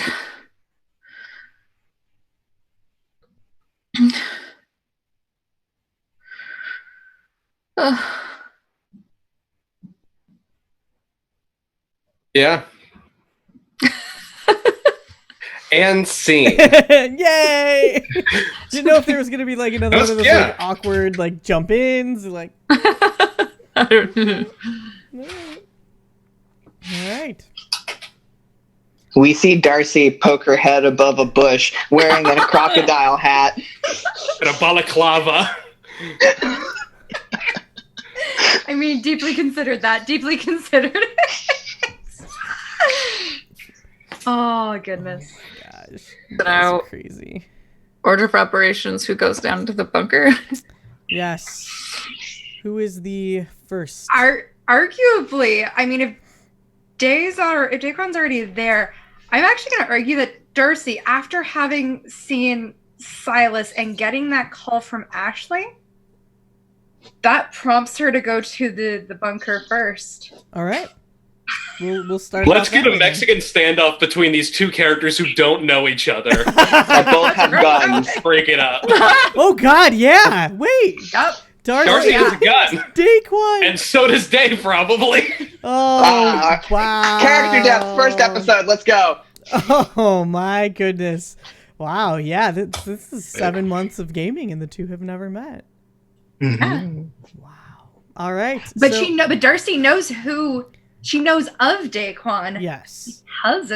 Because of just everyone. Yeah, she was there for the phone message. Yep. I figured out the password to the computer that one time. Yep. That's great. I don't remember that scene. Oh, same. Alrighty. So, Daquan, you using memory, you make your way through, you head towards the pier, and you remember to take the shoreline, which is actually moved inland 0 feet. There are sandbags that are holding off the incredible force of the lake. There is like a smell of rotting fish that just kind of fills your senses in this area. And as you kind of like cut through the beach towards the woods, where the bunker to be, you kind of kick around, some just dead fish, tons of bones of dead fish. Beach doesn't look like it used to anymore. It is almost kind of tarred over in some areas, and others just have debris piled off to the side. But you make your way eventually to the edge of the woods. And I think as we're going, we just see like spatterings of like everywhere they look. It's just like flashback of when Day and Ashley and met the other two. I forget the characters' names. It was like Buck was there. Yeah. And it was just all of these like flashbacks as like we're discovering the bunker. Yep. Those were good times. I wasn't even there when you discovered the bunker. You were. Oh, was I? You Was were that like one of the totally ones that I was there? Because that was the episode where it was like, I'm older than you. Well, how old are you? Older than you. Yeah, that's right. You're Russian. You in that scene, I'm totally cutting in on this, but you made the choice. You made the group go down into the bunker or chase the baby frog. This game would be so different if you followed the baby frog. Oh, damn, dude. Yeah. I was only in 2 episodes in season 1, and that's the one that I forgot I was in. Like game changing. Yeah, it was fantastic. I loved it. So, Daquan, you're flooded with these memories. Like, yeah, it's all there, and I think as they kind of gets to the wall, and we just see like paint remover, because this was the one location they never got to remove their name. So I think when go on. I'm just gonna write something in chat. So I think when they get to the wall, they're doing that, and they see that the name is already gone. Now, real quick, because we have some new friends here, I'm going to go and explain the bunker a little bit. In Tales from the Loop, the group of kids are allowed to have a hideout, and this hideout cannot be found, it can't be destroyed, it is their safe haven away from adults and from the mysteries that they uncover. This was a World War II era bunker that was still, the origins are a little foggy. They don't know if it was Rick Synergy that had built it, if it was somebody from the military that had built it, or just somebody with a lot of time and a lot of money on their hands that built it. However, the inside has several chambers, one of which was a storehouse where there was food and other types of supplies. And as the kids, and there were several kids who had made their way down there, who had gotten involved in all the strange things that were going around in town, they would leave their name. They would spray paint their name on this wall. So you could see Meredith and Chloe and I was going to say Red, Lucian, Jet was there, Buck, all sorts of names because we had 11 players back in season 1. It was cute. It was great. And all of the names made it up there. And there was other chambers, a sleeping quarters where there were several bunks and locker areas. The main area had several tables and chairs and these very weird looking computers that were certainly old technology, but far more advanced than the tech that people had at home. There was an intranet, there's power. There was a laboratory where they discovered a lot about the history of some of the mystery that was going on in town. And there was also, a dead body down one of the hallways. That was just bones. It was great. It was fine. We moved that. Did Chloe move that, I think? Yeah. Ashley cleaned it up and buried it. Okay. Nothing like playing with a crime scene. Yeah. Well, after I kill people, I got over my fear of dead bodies. Yeah, no, that's true. After she killed people and burned down the old police station. I also think as well, like a 15-year-old does, or 14-year-old does. I was 14. I also think as well, just as they kind of went down, that scene where they kind of had that was trying to catch up to Ashley because they freaked out because of the dead body, and then they asked them out to that concert was flashing. And then I think as that kind of scene happens, I think if Darcy kind of gets there, you just hear just fumes coming and shit.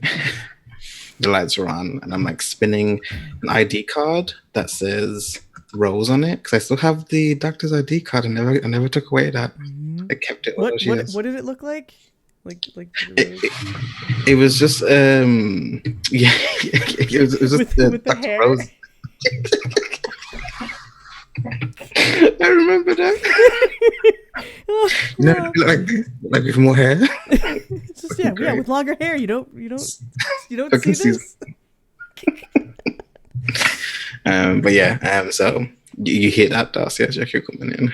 Yeah, so I come in, backpack on my back, which has been changed out from what was once very rainbow backpack to just an all black bag that now. Why are we even playing this?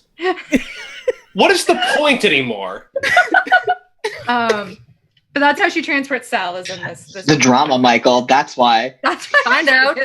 This is TNT. You didn't know, Whoops. Lifetime Darcy. on steroids. Basically, Darcy comes down and sees someone she has no idea who they are. Been around, I take my gun out. I'd also take my gun out because I'm waiting for that. We just also why I wanted this, because Darcy has been probably out for the last little bit, so she has it on her, and so she pulls it out. Who are you? Who are you? What are you doing down here? It's dangerous. Yeah, I know. I used to spend time down here. And she kind of like, you see her look towards the wall of names. Because I'm going to say, I think that's between where we are right now. Mm-hmm. Yeah. And she kind of looks at the wall of names. Are you one of the ones I didn't meet?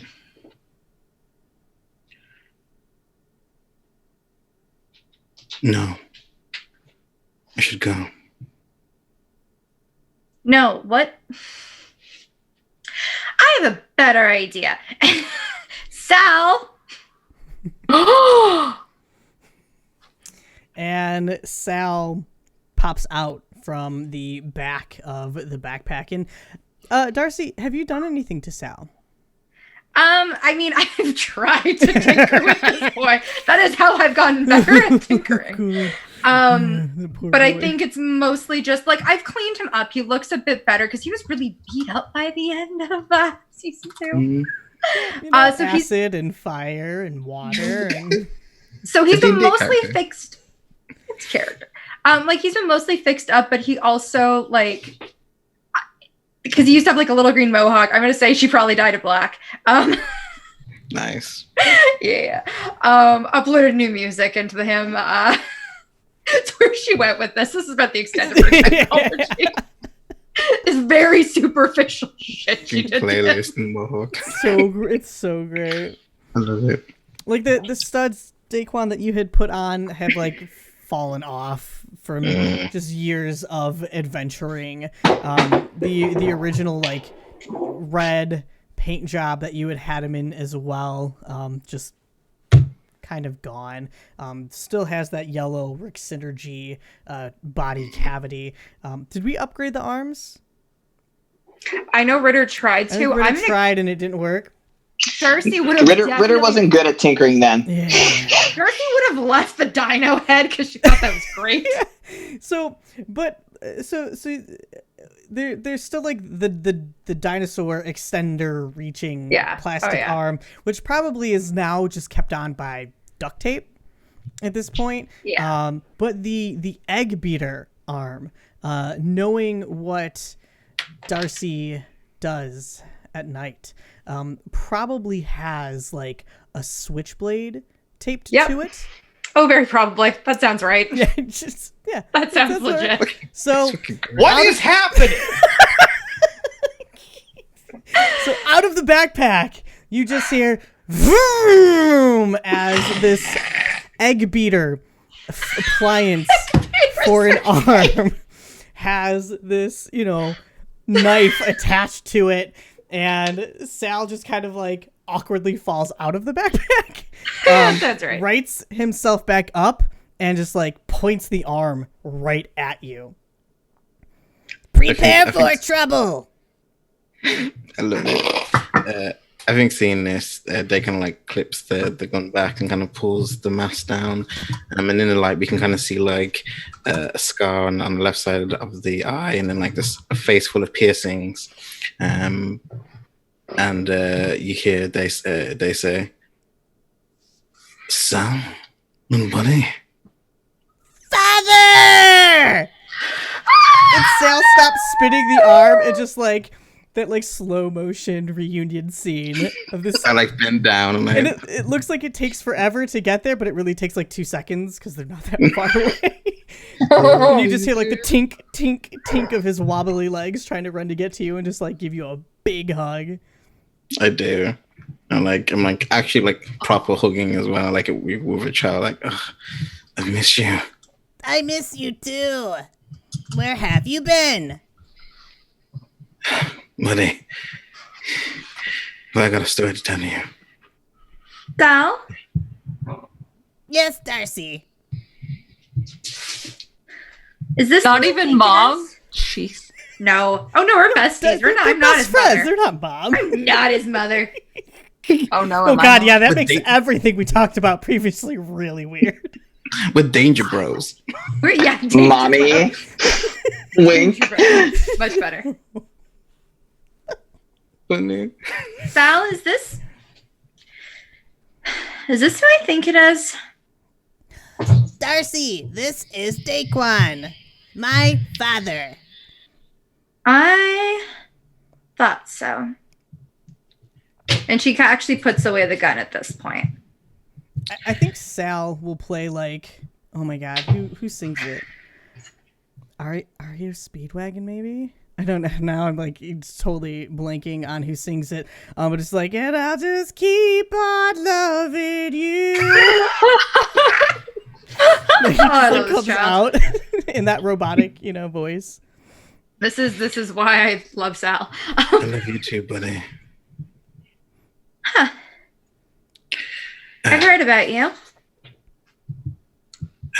Daquan. Darcy, was it? Yeah, Darcy. Well, most days. It's weird. Sorry for putting a gun on you. It's just, you startled me. Oh, same. I honestly haven't been down here in 3 years, so I didn't think anybody still came here. I just got back into town. Thought my name was still on here. I was going to erase it. Yeah, looks like somebody already did that. You were involved in all of this? Yeah, well, yeah. A few years back, I met Ashley and Silas and Ritter and Sal. I know Yeah. Silas. Said I know Silas. That's a name I remember. Yeah, he's back. He's been... I have no idea where he's been. Him and Ritter fucked off somewhere, and I don't know, but Ritter's his partner. It's complicated. Oh, the whole thing got really... A lot of things got complicated. I've heard that name before. Yeah, In probably. Europe. Oh, yeah, I think that's where they went. I don't know. Nobody decides to tell me anything, so.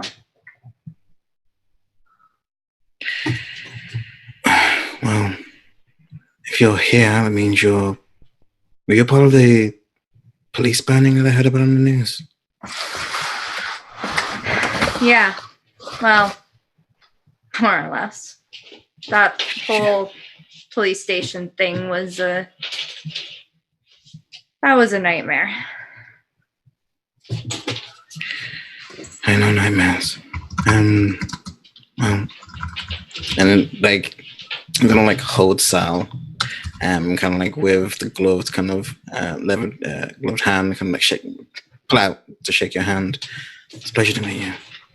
She actually reaches out her hand and, nice to meet you too. I heard a little bit about you, but not. Actually, kind of talked about you, but. That's something I haven't thought about in a long time. Yeah.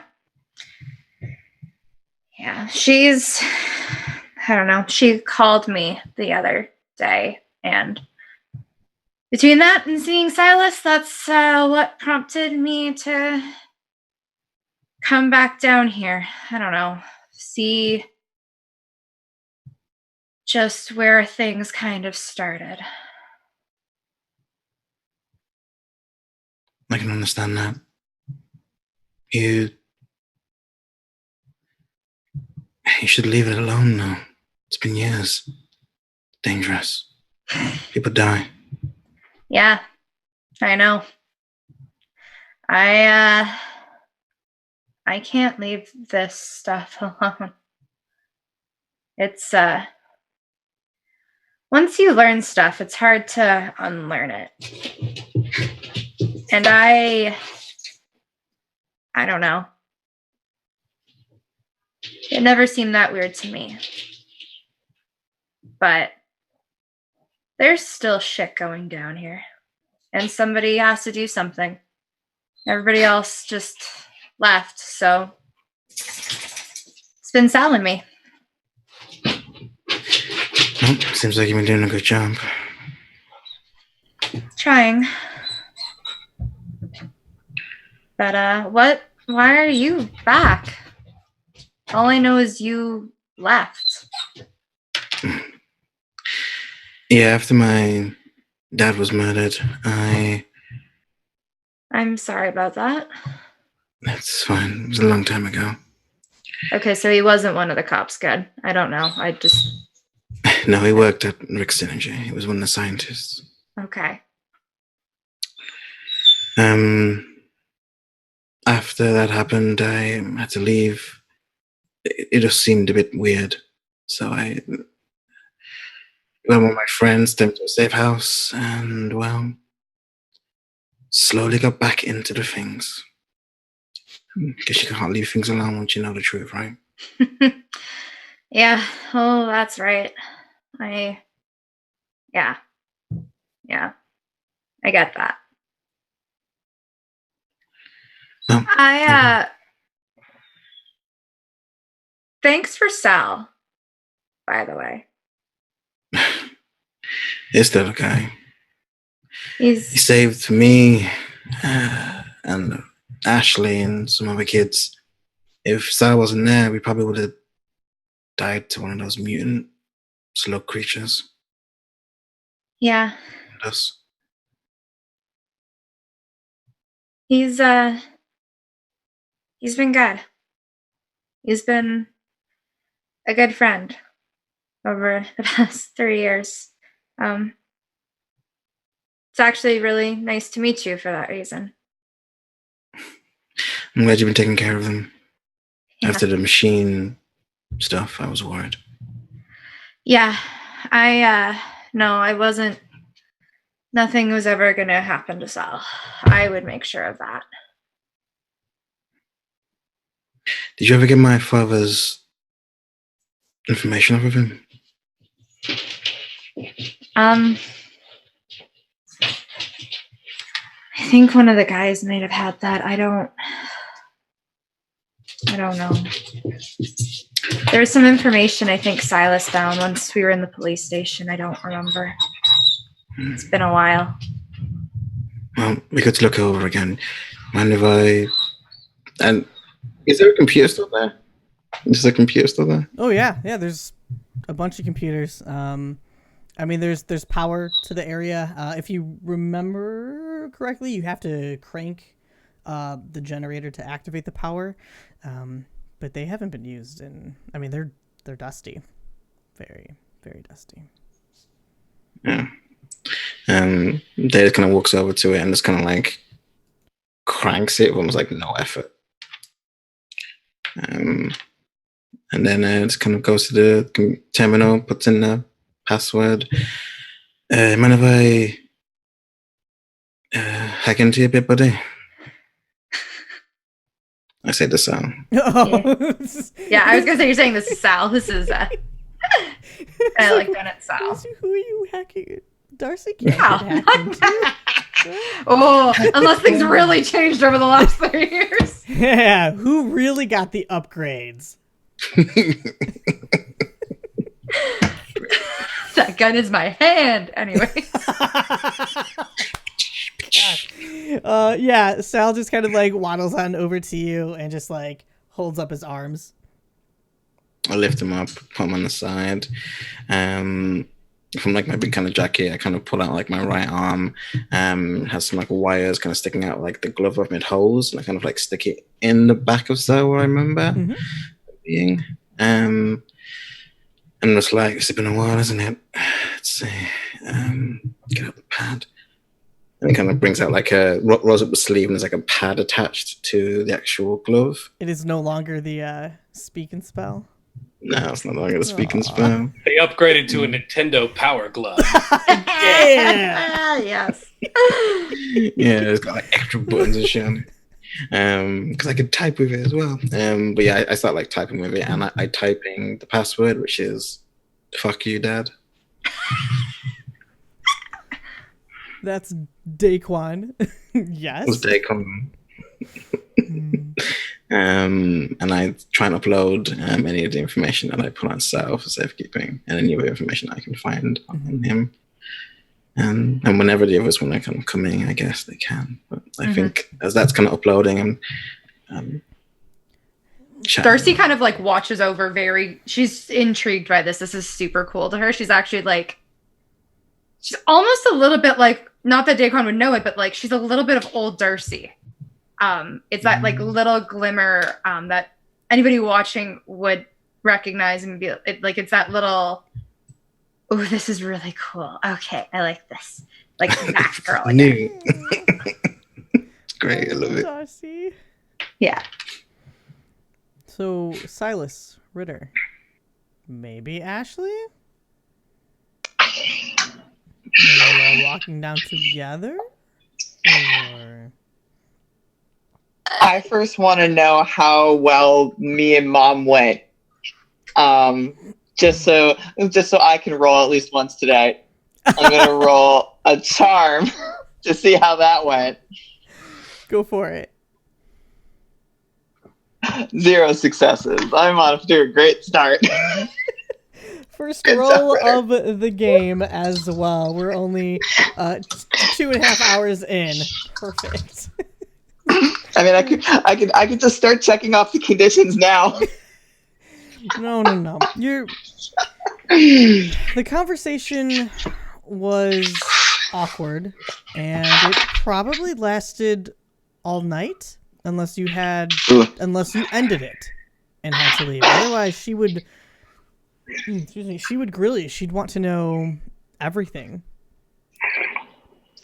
I think if the conversation got a little bit too close to what Ritter actually has been doing, he probably would have tried to shut her down and probably would have made an excuse to leave because Silas was still out there with Ashley. So that's probably why this situation went poorly. Okay. So we'll say that it ended on kind of like a sour note. Like she's still elated that you are back home. And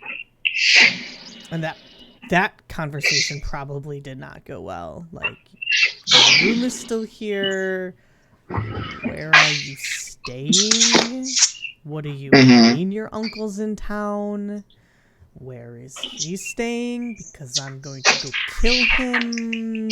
That sort of thing. And you know, Mom's are. Right. That's fine.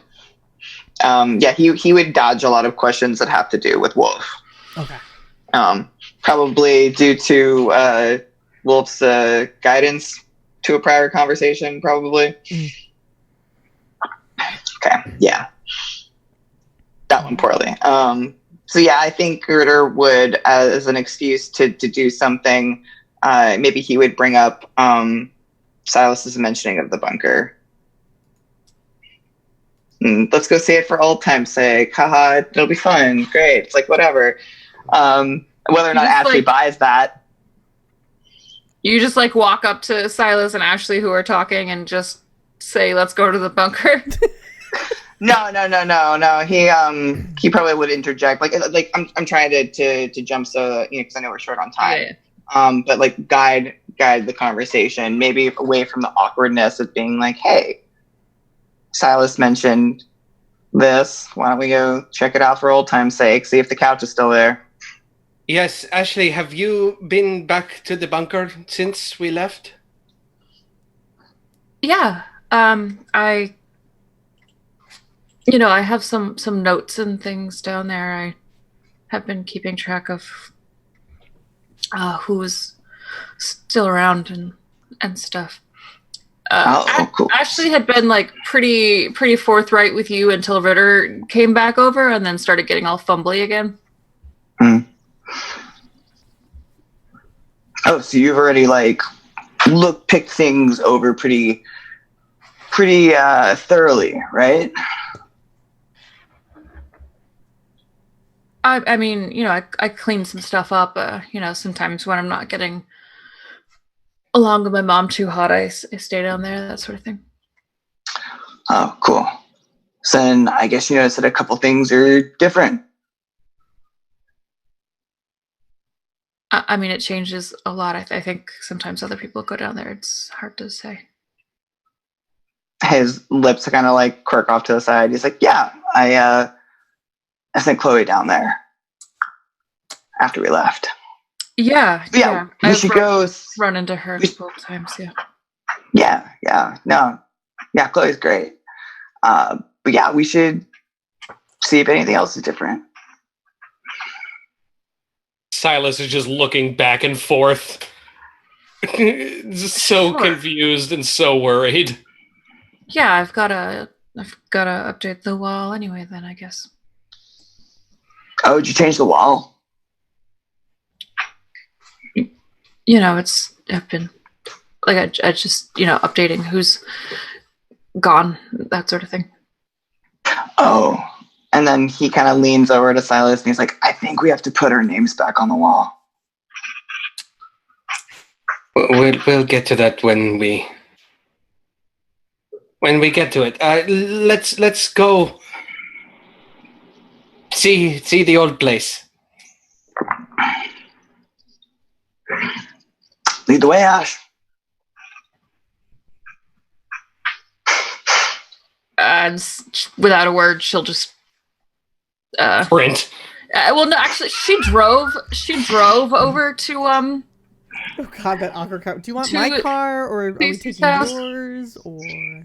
Yeah, she'll just point at a kind of a rickety-looking station wagon with like the wood-paneled sides. Do you want to drive over there? I mean, yeah, we don't have a new car yet. Okay, sure. Then she'll have to like shove a whole bunch of stuff into the trunk, just like a sleeping bag and just like a bunch of stuff. You see like some rollerblades, just throwing a whole bunch of stuff into the back, and then get in the car and turn it on. Smash cut to halfway down the road.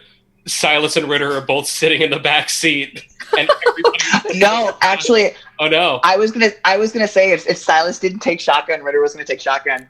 Oh, for fuck's sake! Okay, then Ashley and Ritter are in front, and Silas is in between them, framed in the back. Yeah, you're sitting dead center. Absolutely. Right. And I think for again the smash cut, Ritter would try to be pleasant. Ritter would try to bring up like conversation, like what kind of music are you listening to? I saw rollerblades in the back. What are you doing with rollerblades? Just typical conversation. The more it seems like Ritter is acting normal, Ashley will relax. And just peppering in a couple bits of conversation because I know of time. She'll answer. She'll say that she's into rollerblading now. She won't get into specifics. And then she'll pop in. No, you can't roll empathy. I really want to roll empathy. Go ahead. Do I roll something to deceive in response?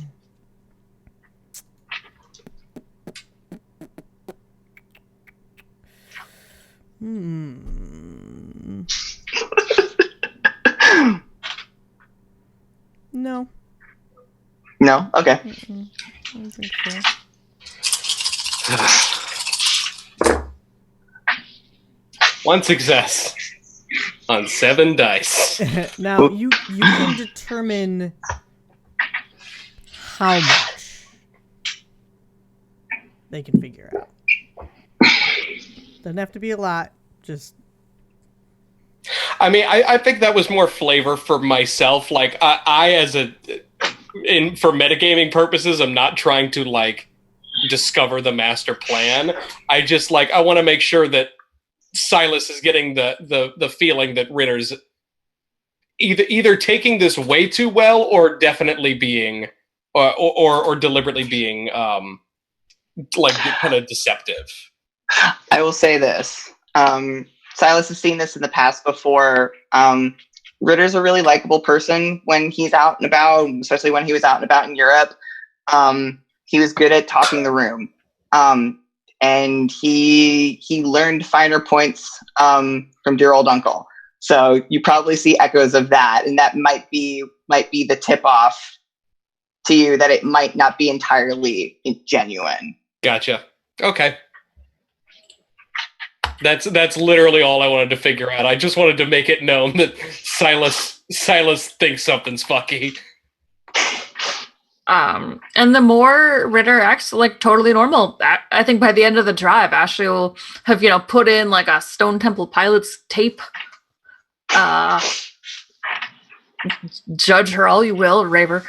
And we'll just... He still likes rock music. He does... chat. Yeah. Cool. Yeah, we'll do that. And then we'll chat our way all the way to the bunker. Where by now Ashley's totally relaxed and has no idea who's down in that bunker. Mm-hmm. Yeah, the path is pretty well worn now. I can actually get my car pretty close to it because of the way that the flood, messed up the trees in the forest. I don't go too close though because I don't really want people to see all the tire tracks. So we've got to go around that rock that way. I made a kind of a new footpath to it, but yeah. Totally cool. I mean, probably makes sense to make sure that it's still at least kind of hidden. Yeah. You haven't noticed anything weird with the water, have you? Well, I mean, it's like affecting it now. But like affecting the trees, wildlife. I don't really pay that much attention to the wildlife. They chop down a bunch of stuff and put down sandbags and things to deal with it. This area was always muddy. I don't... It's hard to tell if it got any worse. Nobody swims here. Gross. Cool. Something to keep in mind, I guess. And then he kind of gives Silas like a poignant look. As they kind of make their way around. So, does Darcy still have Sal? Sal still around? Yeah. And he doesn't seem affected? Yeah, she was just saying the other day that he's fine. Let's go for that. I'll have to see how he's doing. Maybe he could use a tune-up. Yes, Ritter has quite a lot of experience with this. Actually, if we run into the little guy, I actually have someone for him to meet. And he pats one of his pockets, many pockets in his harem pants, and like Ashley and Silas hear like a very solid metal thump. He doesn't pull it out yet, but he looks pleased with himself. Silas keeps forgetting that that's there. How could you? She has such a cute voice. I know.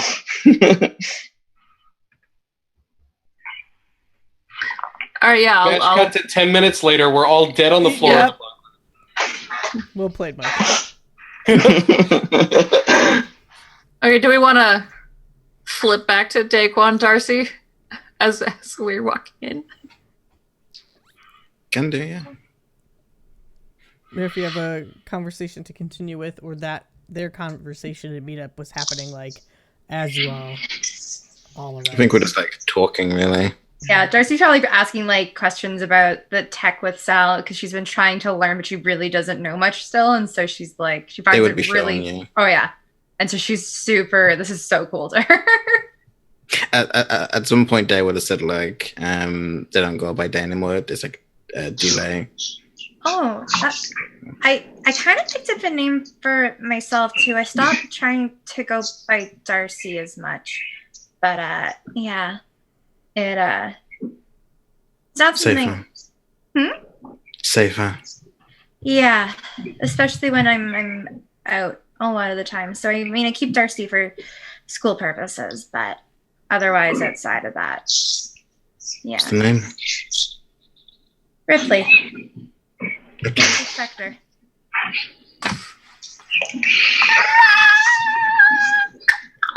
So good. God, can we walk in on that? Yes. Yes, you can. Like in Alien. Gun comes out. Yeah, Darcy also comes out. Cool. Because she's not. Guns come out. Ritter stops. Silas reflexively tries to pull Ritter back. Ritter's response time was so flatlined. He hardly even responded to it. Whoa, calm down. Darcy? We come in peace. Ashley is silent and making this face.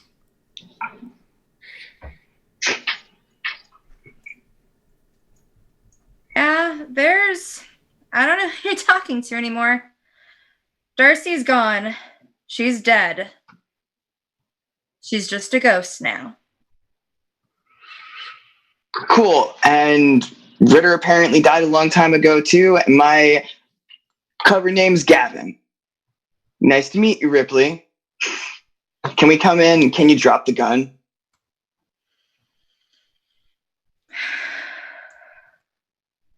Sal, should I drop the gun?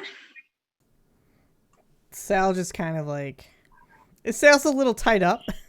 Stuck to all of the wires, but I think in the meantime, his arm was extended, and with the dagger. It's not Dungeons and Dragons. It's a switchblade. The child with my BFF, my bestie. Just aimed at you, he could totally do something from this position, and he kind of looks over to Darcy for a moment. Yeah, they're cool. And traps his arm. Well, Ripley, who is this? I recognize that voice anywhere. Hello, Silas. Daquan. It's been a while. The Daquan. Just a tiny nod. And just kind of looks back to Ashley Yeah, Ritter actually looks back to Ashley poignantly. Can I see Ashley? What I told people? Darcy's really short. Actually, that's true. The boys They're all part. taller than me now. Yep. Everybody else got tall. That puberty life. He must be Ritter. I mean, technically, you should be calling me Gavin now. But I'm yeah, not going to call you Gavin. you don't have to, but in public, that has to be my new name.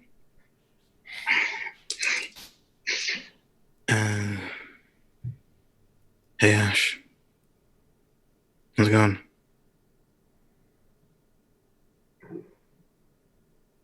I should go. Hi. I don't need to. No, Dad, stay. Yeah. You're... He's your dad. Yeah. That's Sal's dad. Daquan is badass. Then Ashley's just gonna snap out of it, pull a Sharpie out of her pocket, and walk over to the wall and start messing with stuff. If I see you putting my name down, I'm like, don't. You're gonna pull the gun. I don't Pull the gun back out. I don't start with you. I start with Silas because that's what I feel safe doing. Don't put my name, please. And don't take one anymore. Yeah, actually, don't put my name down either. Ashley doesn't say anything. She just kind of looks, furrows her brows, and just crosses off location unknown, and missing. Well, this is an eventful night. Ash, Darcy, you really shouldn't be walking around with a standard police issued pistol. Really? Yeah, you're gonna come get caught back one. after 3 fucking years and think that you have any right to tell me what to do. You want to get caught by the police? Go for it. I'm just warning you. And he just kind of shrugs. Hasn't happened yet. I'll be fine. Cool. You don't need to worry. There's a first time for everything. And kind of like goes and like kneels down by Sal, and he's like, "Oh, buddy. Oh, buddy, you are rough looking now." I look fabulous. Yeah, that's right, Sal. Yeah, with your shank and everything, man. Very badass. It's for stabbing. Yeah, I can tell. Do you want a better one at some point? A better knife? Arm and a knife, yeah, definitely a better knife than that. I mean, these are my arms. Mm-hmm. You can get better arms. Here, I want you to meet someone. And he looks happy to like, be with Sal. And he pulls out a very small, not small, like kind of almost like smaller than a volleyball metal orb and sets it down. And he will say, "Sarah, initiate." And the panels on the orb part out and little kind of like legs come out, and the orb sits up on the legs, almost like a four-pronged, not like a spider, but a four-pronged thing. And the panel, one of the panels like flips back, and there's a black, kind of like hollow panel, and then it lights up with blue. It is, it's very clearly not human tech by any chance. And there's this like nice happy eye. Gnome, do you want to voice a new robot? Oh boy. A cute girly robot? Oh God, a cute girly robot. Assuming that you've named this robot after someone in particular, I could. Mm-hmm. Yes. Oh, I wish I had my voice mod open. Damn it. Next time. Sorry, I keep putting you on the spot. I'll have it open next time. When you say the word, Sarah actually drops her Sharpie and then scrambles to pick it back up.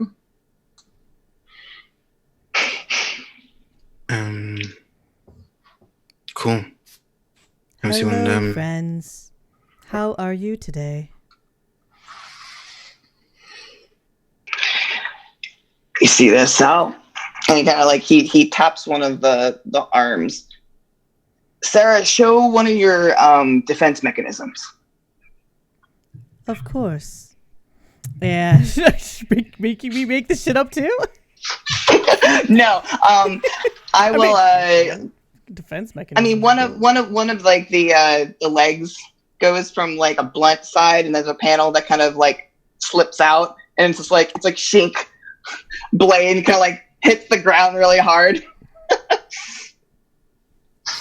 Oh my gosh. Sarah's the best. She is. I think Sal will look to Darcy and then look to Delay and then back to Darcy and like hold up robot arm. They're all robot arms. Hold up the plastic T-Rex arm. Do this one.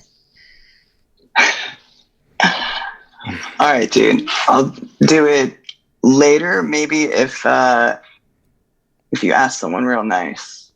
And kind of looks off to Darcy, because I think he senses that. You know what? I'm gonna roll empathize to see if I can determine if whether or not Darcy's the one in charge of Sal. Roll. I got 1 success. Yay. I don't really know who's in charge of Sal. Sal's just been her best friend for the last 3 years. Sal is his own independent robot who don't need no human. Okay, much. cool. Well, if that's what Ritter says, then he'll say, maybe when you're not corded up to, what are you doing, dude? I'm just getting some files out from Sal that I left a while ago. Did you find them? Oh, all those cryptic messages that you left? Yeah, there's some other stuff deeper in. Oh, well, none of us were really good with computers at the time.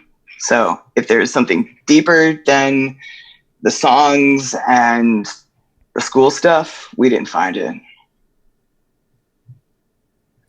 Yeah, that's all right. Seem to do well about it.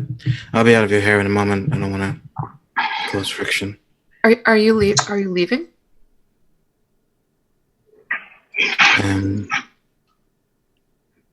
Might be best, I guess. I don't want to cause... He kind of looks around at all the tension. I don't want to cause any more problems than I already am. I think the problems were here before you got here, dude. You're fine. Yeah, Still, I'm actually going to agree with that. There are no bad things here. Thanks, Sal. so it's kind of dangerous being with me, so I don't want to drag you down to what I'm into. This is the first time more than 2 of us have been down here at a time in years. I think we should probably all talk. About what?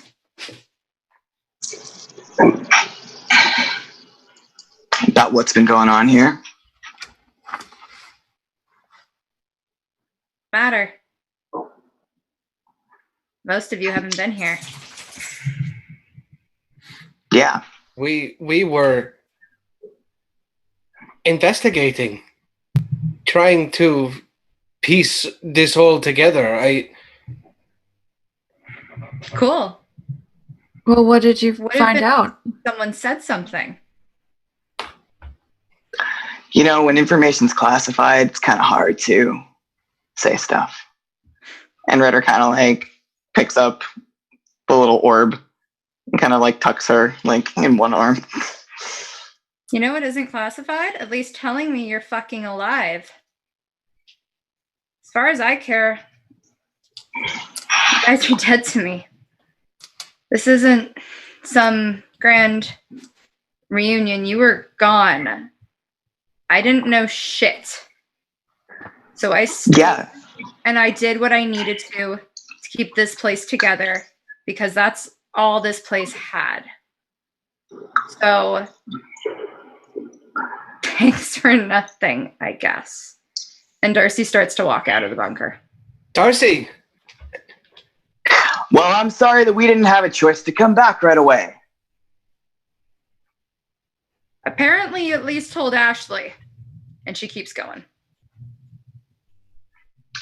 At that point, Ritter looks to Silas and is like, I told you shouldn't have said anything. I need to... Oh, she grabs also Sal on. She tries to. No, she might just leave Sal. He's hooked up to Dave. I think Dee's gonna like kind of run after you. Hey, you alright?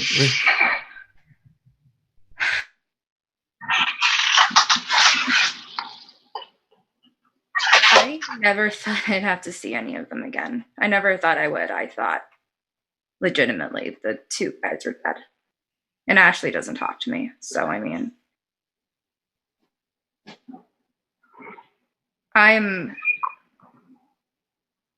People deal with things in many different ways. Yeah. Just remember, we're all young. Here, I don't know. I'm going to hand out my gun to you. Non-traceable. Give me yours. She nods and then swaps, yeah.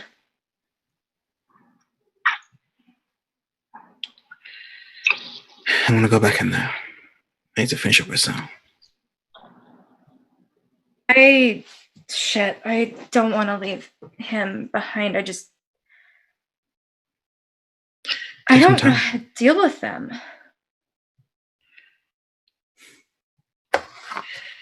I don't either. Just listen, I guess. And talk when you're ready.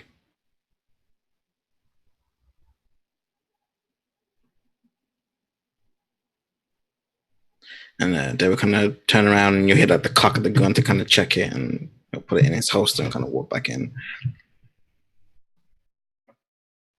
Back in, but she'll probably lean back against probably the doorway and just kind of watch everybody. So while you are doing that, I think Sal is trying to interact with Sarah by asking Sarah some interesting questions. Like, are you our friend? Oh my god, yes. This is exactly what Ritter wanted.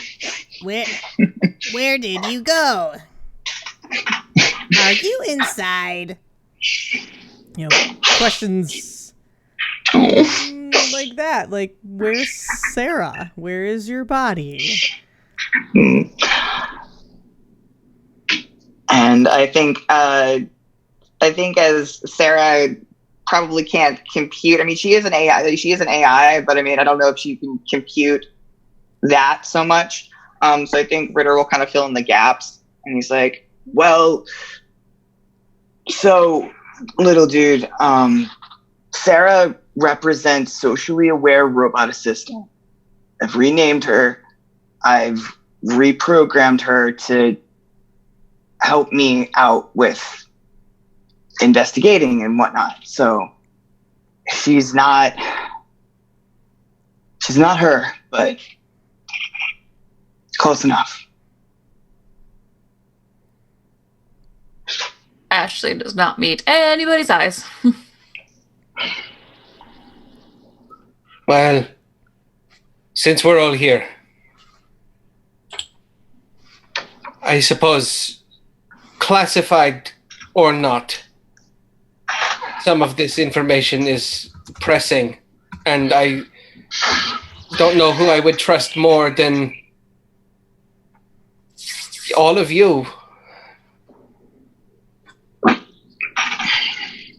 I mean, after all that we dealt with years ago, it's worse now. I'm sure you've seen it, but not like in Europe. Not like it has been. The flood was not just a flood. There are things coming from it. And I know that might be hard to believe, but I think we're going to be dealing with a lot more of these things from the flood as time moves on.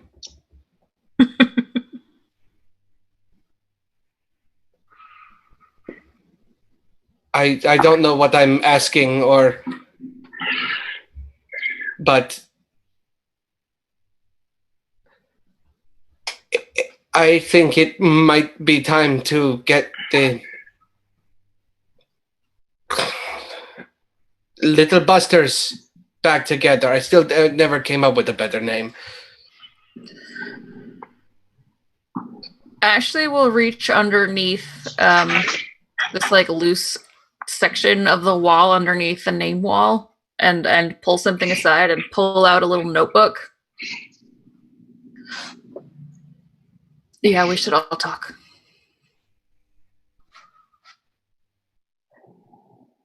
Have you been to Europe then? Yeah. One of the reasons why I'm back and seeing these things around. Who's your liaison? Is he asking Silas and Ritter? Yeah, Or just Silas? You're the only one using classified terms. Yeah. I think Ritter has seen your jacket as you kind of turned around to look towards Ashley. They've heard delay in and around their travels. So I think that's probably the only reason why Ritter answers in this moment. But he'll nod and he'll say, "We're in the wolf cell." Jeez. One of the fucking aunts. Apparently we're here for a reason. So we might as well all work together. Get to the bottom of this. How was Cristobal? It's good. He's here. Well, not here, obviously, but he's doing his own recon work on the side. It's only me and Crystal left for the militant group. Oh, you were part of that one. Yeah, we heard some reports. I'm sorry, man. It's alright. I mean, you're going to be classified as a terrorist. You know? Well, I guess as long as you're here with us, you're more than that. Can we also go sit on the couch? I think that might be a little bit more comfortable for everyone.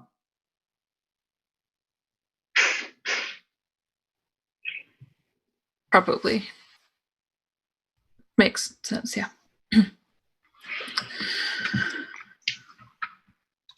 Darcy will sit on the couch. She'll just stand by near the couch.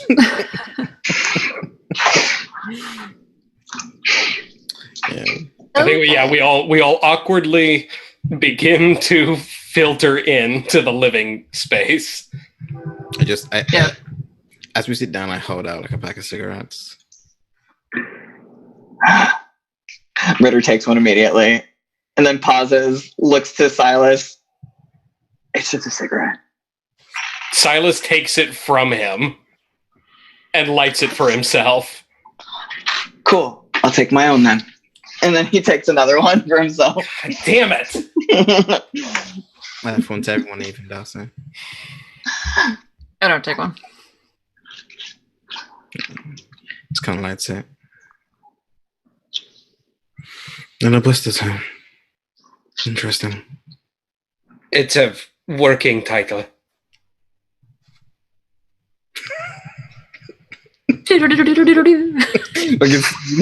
Smoke pain. Kick in the theme song. Yeah, star wipe into the credits.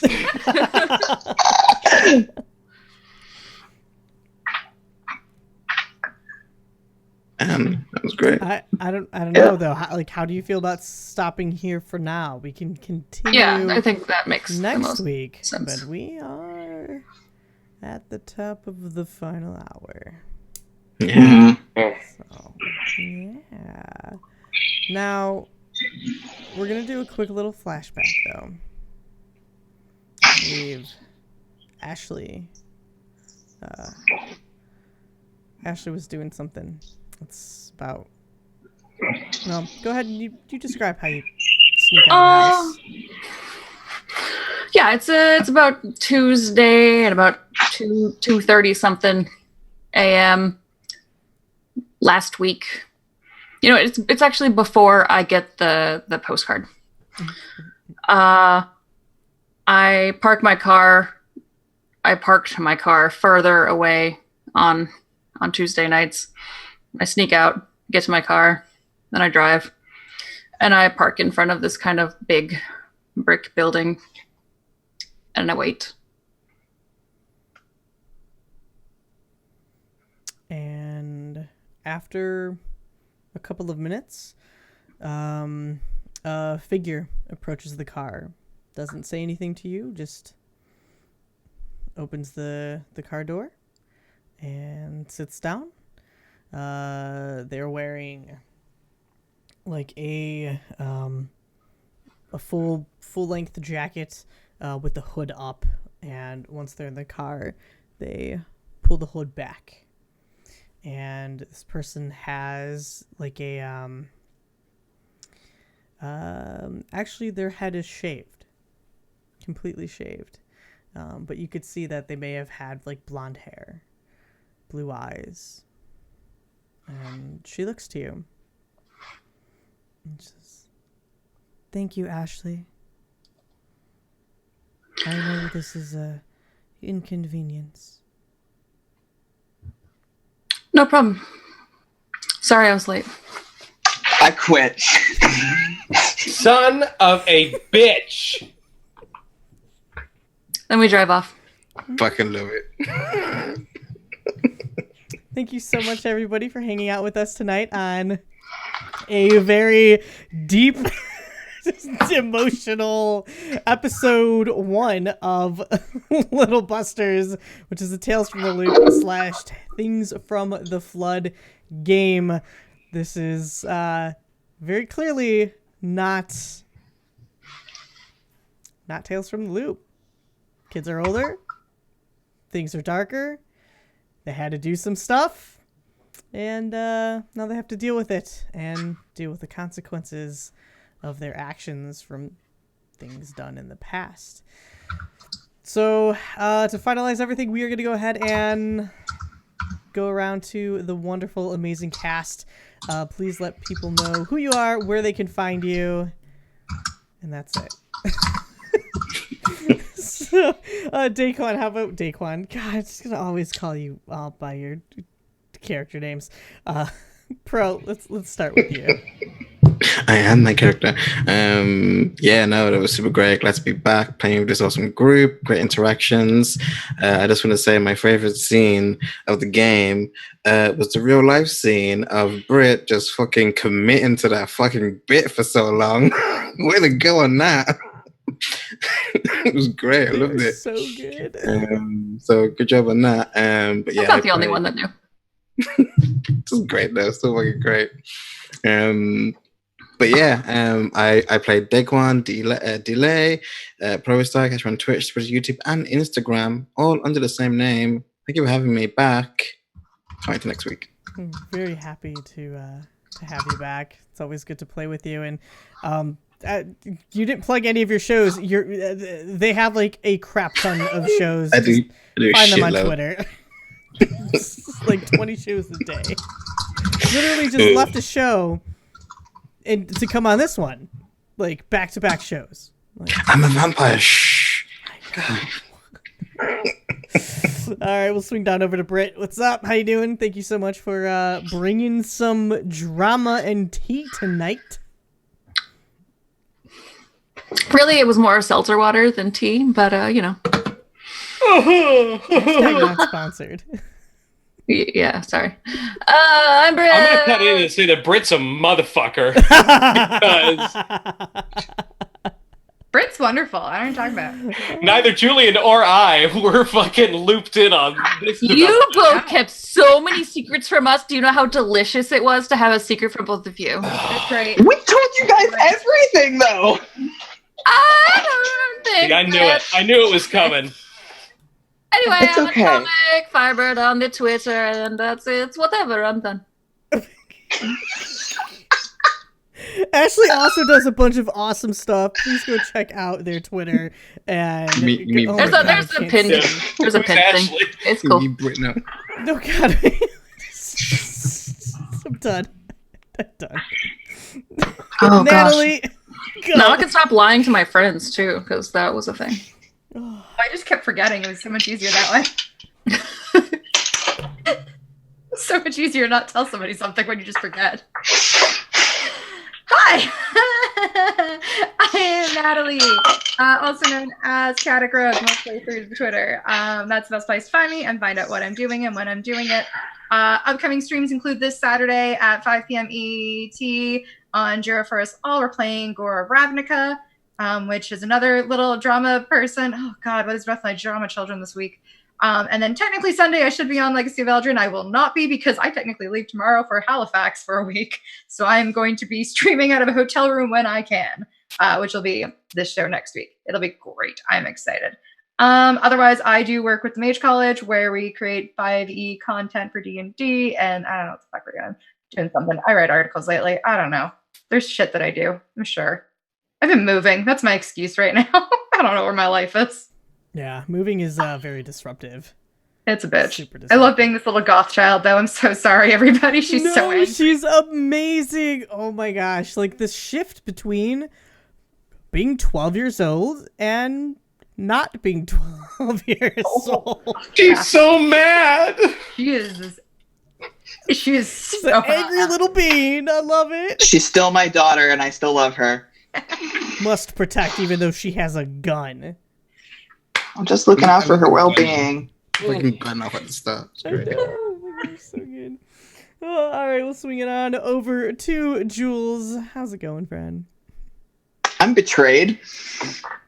I'm betrayed not just because she's alive, but the fact that you chopped off all her beautiful fucking hair. I didn't do that. That's a fucking travesty. You could tell Gnome came up with that in a moment. Fucking donate to give Sarah her hair back. Please. Sarah has a life. Sarah did what she wanted to do. Mm-hmm. You do what Cool, you want. that's fine. And yeah, I will not find out about that, and things will happen. I've been Ritter. I am noticing that my son is very greatly changed from last season. Whose son? Whose son? My son? Huh? My child? Son. How about Son. double No, betrayal? he's talking about himself. He's talking about All Ritter. the sons. All the sons are changed. Sal Everyone's isn't our grown up. fucking kid anymore, so. No. Even though, wasn't Sal made by the person that you got your gloves stuck in season 1? But It doesn't matter. It doesn't matter. Okay, it doesn't matter. But yeah, you can find me over at Jackal and Hare. We will not be playing Blood Debt this week because I am in Atlanta for MomoCon and Jesse is at Fanime in San Jose. So if you guys like nerdy goods, artwork, enamel pins, charms, prints, the whole 9 yards, please see us at those 2 functions. If not, I am at Pro Restarters channel for Monster Hearts on Tuesday, here on Wednesdays, and that's it.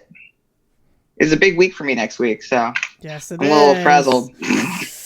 I'm so excited for you, though. I am too. Excited and worried, but that's a problem for future me in a week. I'm so ready to not have a center part. Oh, I feel you there. That's why I'm not taking my hat off right now. It looks so weird. All right, Michael. Hey. So very deeply unhappy. Aren't you always unhappy every episode? Dude, that's what my therapist said. No, I'm just, that's a running theme with me, though. Silas is so very unhappy, but I am thrilled with how this episode went. I was incredibly anxious about it for however long it was since we ended season 2, which I don't even remember anymore. It's been like a month. Yeah, I am surprised to see how little Silas seems to have changed so far, because there was so much awkwardness that I think he kind of reverted. So I'm interested to bring out some of the maturity that I hope that he's gained in these last few years at some point. But no, I was thrilled with it, and I was like the scene that just confused me and was so surprising was just how pissed Darcy was. So that wasn't a scene; it was just the whole episode. I was just like, oh no. Loved it so much. God, it was so good. And I love the Mexican standoff in the bunker. Oh, Like God. 2 kids with guns. So good. Also, I'm going to It doesn't matter now because I've put it into the ether, but 3 hours later, I'm going to amend what I said at the beginning, that my favorite 90s band is the Gorillaz, because they technically started in the 90s. Gorillaz is one of my favorite bands, and I am ashamed and have been shamed. So I will learn to control what I said. I'm just kidding. No, my name is love Sugar Ray. No, you know what? No. Yeah. Hey, you know what? You know what? At least it wasn't like Kid Rock. Or Limp Bizkit, or like somebody. I wasn't going to say detestable. Limp Bizkit. I'm not an idiot. But I am Michael. We can just go back to the Foo Fighters. Oh my God. My name is Michael. I played Silas today. You can find me on Twitter at Michael L. Bradley. I'm trying to use my real human Twitter, but I am the Dungeon Master and creator of the Dungeons, Dragons, and Dives podcast, which is a 5th edition podcast that is exactly what it sounds like. Our party follows around Fantasy Guy Fieri, looking for the mythical lost city of Flavortown. We just wrapped up a major arc last week and then took a tiny little sabbatical. So the new episode is coming out within the next couple of days. Episode 59, which is the start of a whole new mess. You can also check me out at Jekyll and Hair, where I play in Blood Debt as a horrible, crotchety old detective who's too old for this shit. And in the next few months, I am going to be joining Julian, who is going to be running another Things from the Flood game. That I'm very, very excited to join. Playing, I realize, an equally innocent character, but a different archetype, so it's technically not the same thing. And I'm also going to be running a game on Jekyll and Hair. I'm going to be running a 5th edition game because that is all I know. And I love D&D so very, very much. So I'm going to be running a 5th edition pirate adventure that is definitely not Ghosts of Saltmarsh, I promise. Are you sure? Yeah, no, I'm not. But that's what I'm doing. Thank you. No, thank you, and seriously, thank all of you. I thought you all did amazing tonight. I wasn't sure how this would go. I was planning on everybody just talking for a while. I kind of knew we weren't going to hit the mystery. We have a lot to go over with each other to see the dynamic, and you all did amazing, so thank you, and thank you for coming back, and welcome back, Pro, reprising your role as Daquan. My name is Nomadic. You can find me on Twitch, Twitter, and Instagram. I stream and do podcasts that involve TTRPGs. I've got a show coming up tomorrow over on Unmade Gaming, where we play a diesel punk eldritch horror game, and we last left off being attacked by a tentacle thing, and everybody is unconscious. Everybody is unconscious. I have no idea how this is gonna work, but it's fun. It's great. It's gonna be a good time. You can also catch me on Rise of the Demigods. It is a podcast / stream that airs on Wednesdays as well, but then it's also really a podcast, so you can catch out the podcast there. And I've got a couple other projects and whatnot coming up, but I can't talk about them just yet. But I do want to give a big shout out to Snow Dogs for donating $19.92 worth in bits, so thank you so much for that, and apologies to anybody who had recently followed or recently subscribed or even donated. Unfortunately, there was some circumstances, so I'm actually running the broadcast here, and I don't have any of the alerts and overlay features that we normally have on the show and on the wonderful Encounter Roleplay channel, so thank you so much for your patience with that. That being said, just thank you in general, and we will see you all again, same time next week. See you next time. Bye.